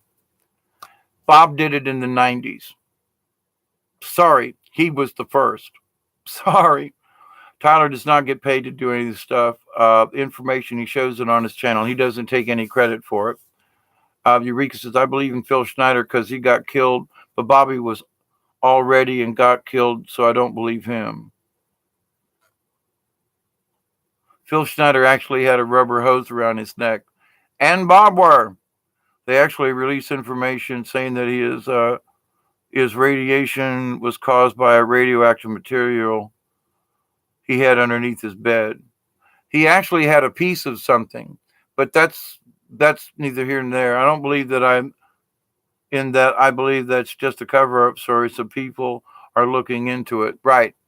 There's stuff about Bob Lazar that are being twisted by other folks too, but I go back to my original when I saw Bob Lazar on VHS. That's my point. So everything that's like brought into the now, I go back to the original Bob Lazar stuff I watched. I believed him then, and I still believe him. Whether there's this discrepancy or that discrepancy, but he was describing a TR3B before any of us ever knew it in his original videos. Now, I used to have a copy on VHS, but it's probably upstairs in my stuff. But to the point, though, I was convinced then by what he said. Now, I don't know if the VHS tapes and the replays are of him the way that I saw him back then. I've seen some, and they were like cut up. And so that, wait a minute, there was more to that right there. And so people have monkeyed with the original, if you will. So, unless you've got an original tape of Bob Lazar from the 90s on VHS, I don't know. People tinker with shit. So, just saying. But Phil Schneider, Phil Schneider was one of the first people I listened to back in my early days of the internet and in some of the other stories and things that I was watching. So I was aware of Phil Schneider before Phil Schneider got murdered, and some of these other guys that I have forgotten over the years. But with that said, though, there's a lot more to some of these things. And before we just say, well, I don't believe the guy, He's been around too long. He's a physicist, and some of the information that some of these guys talked about 25 years ago is becoming true. So whether or not he was completely true, he was at least partially true, without a doubt, because it came out before anybody else did, before the internet was even an internet. So that's why I believe Bob Lazar. Do I believe everything he says? Not necessarily, but I believe the basic story. Did he work at Area 50? Yeah. Did he do it? Yeah. Did he describe this? Yeah. Did he blah, blah, blah? Yeah. I believe it. Because I looked into his eyes on the video. That's what sold me. It was his eyes. So, with that said, I love you all. I have butt cramps. An old man has to pee once in a while, and after almost 4 hours, I think it's time to pee. So, people saw the TR3B in the 80s. We saw it earlier than that, Eureka. I'm an old man. I've been seeing stuff for a long time. And I live down in Tampa where there's MacDill Air Force Base. And in 1968, we as a bunch of kids in the neighborhood called MacDill Air Force Base. The whole neighborhood full of kids saw this three triangled object move this way, this way, this way, this way, this way, this way, and then zoom off. We called the Tampa airport. We called MacDill Air Force Base, and a bunch of little kids going, well, "What's that over Tampa?" What? And that was, and that was before they put in a bunch of helicopters. But this thing zigzagged all over the sky, and we as children saw these things all the time. I was all the time calling up MacDill Air Force Base, wanting to talk to the wing commanders or the guys in the tower. And at one time, in Boy Scouts, I knew one of the Boy Scouts in our troop. His dad worked as a air traffic controller. So I'd call him. It's like, is Jim Buckus there? I want to talk with him. Did y'all see a UFO on your radar? And it's like, hey, you got to stop this kid. And I mean, there were 10 of his kids in the neighborhood who all saw the same thing. But to the point, though, I'm an old man. I've been watching stuff for a long time. So just saying, my belief system goes way back. And from all around that I've been, out up in the mountains to down in the valleys to out in the ocean to, so anyway, we've been seeing, a lot of us have been seeing things for a long time. Thank you, Court. Yeah, I know this is almost 4 hours. How many people could do a 4-hour live stream without, a piece? Well, I did read out of my medicine book, but how many people could do 4 hours without a script? Other than meditation and channeling the truth. So let's all end this. It's almost midnight here. It's almost 3:00 here. So leave with my usual. And I do love you all, that I am humbled by all of your questions and your thoughts. And, and Eureka, if you don't believe everything of what Bob Lazar says, that's fine. I'm not going to argue with you. But I just stated the reasons why I do and how far it goes back. So it's not an argument. It's just that, well, these are my observations. So, and I respect yours. I really do. Pamela, another great show, Hawkeye. Night, Quantum Family. So let's end with a good blessings to everybody. I pray that every one of you, your friends, your neighbors, your family, your relatives, and all of your relations, including all of these weird relations I discussed earlier, let us include our star family. Let's include that we include ourselves. I pray that every one of you will accept and receive the knowledge and the healing and the love from the universe, that you will accept and receive these things, not in anyone's name, but in your own. Accept that you are an angel. Accept that you are your own special spiritual being. Accept and receive these blessings from the universe. They are always there. We are always connected. They're always available to us, and especially when we use them for good. So blessings, blessings, blessing. So, well, great stream. I'll definitely watch your Thank you, Eureka, um, Pamela, Quartz, of course, Supernatural, and so it is. Blessings, everyone. Continue to spread the joy and the love. This next coming year is going to be interesting, to say the least. Blessings till next time, you all. Adios from here. Bye bye.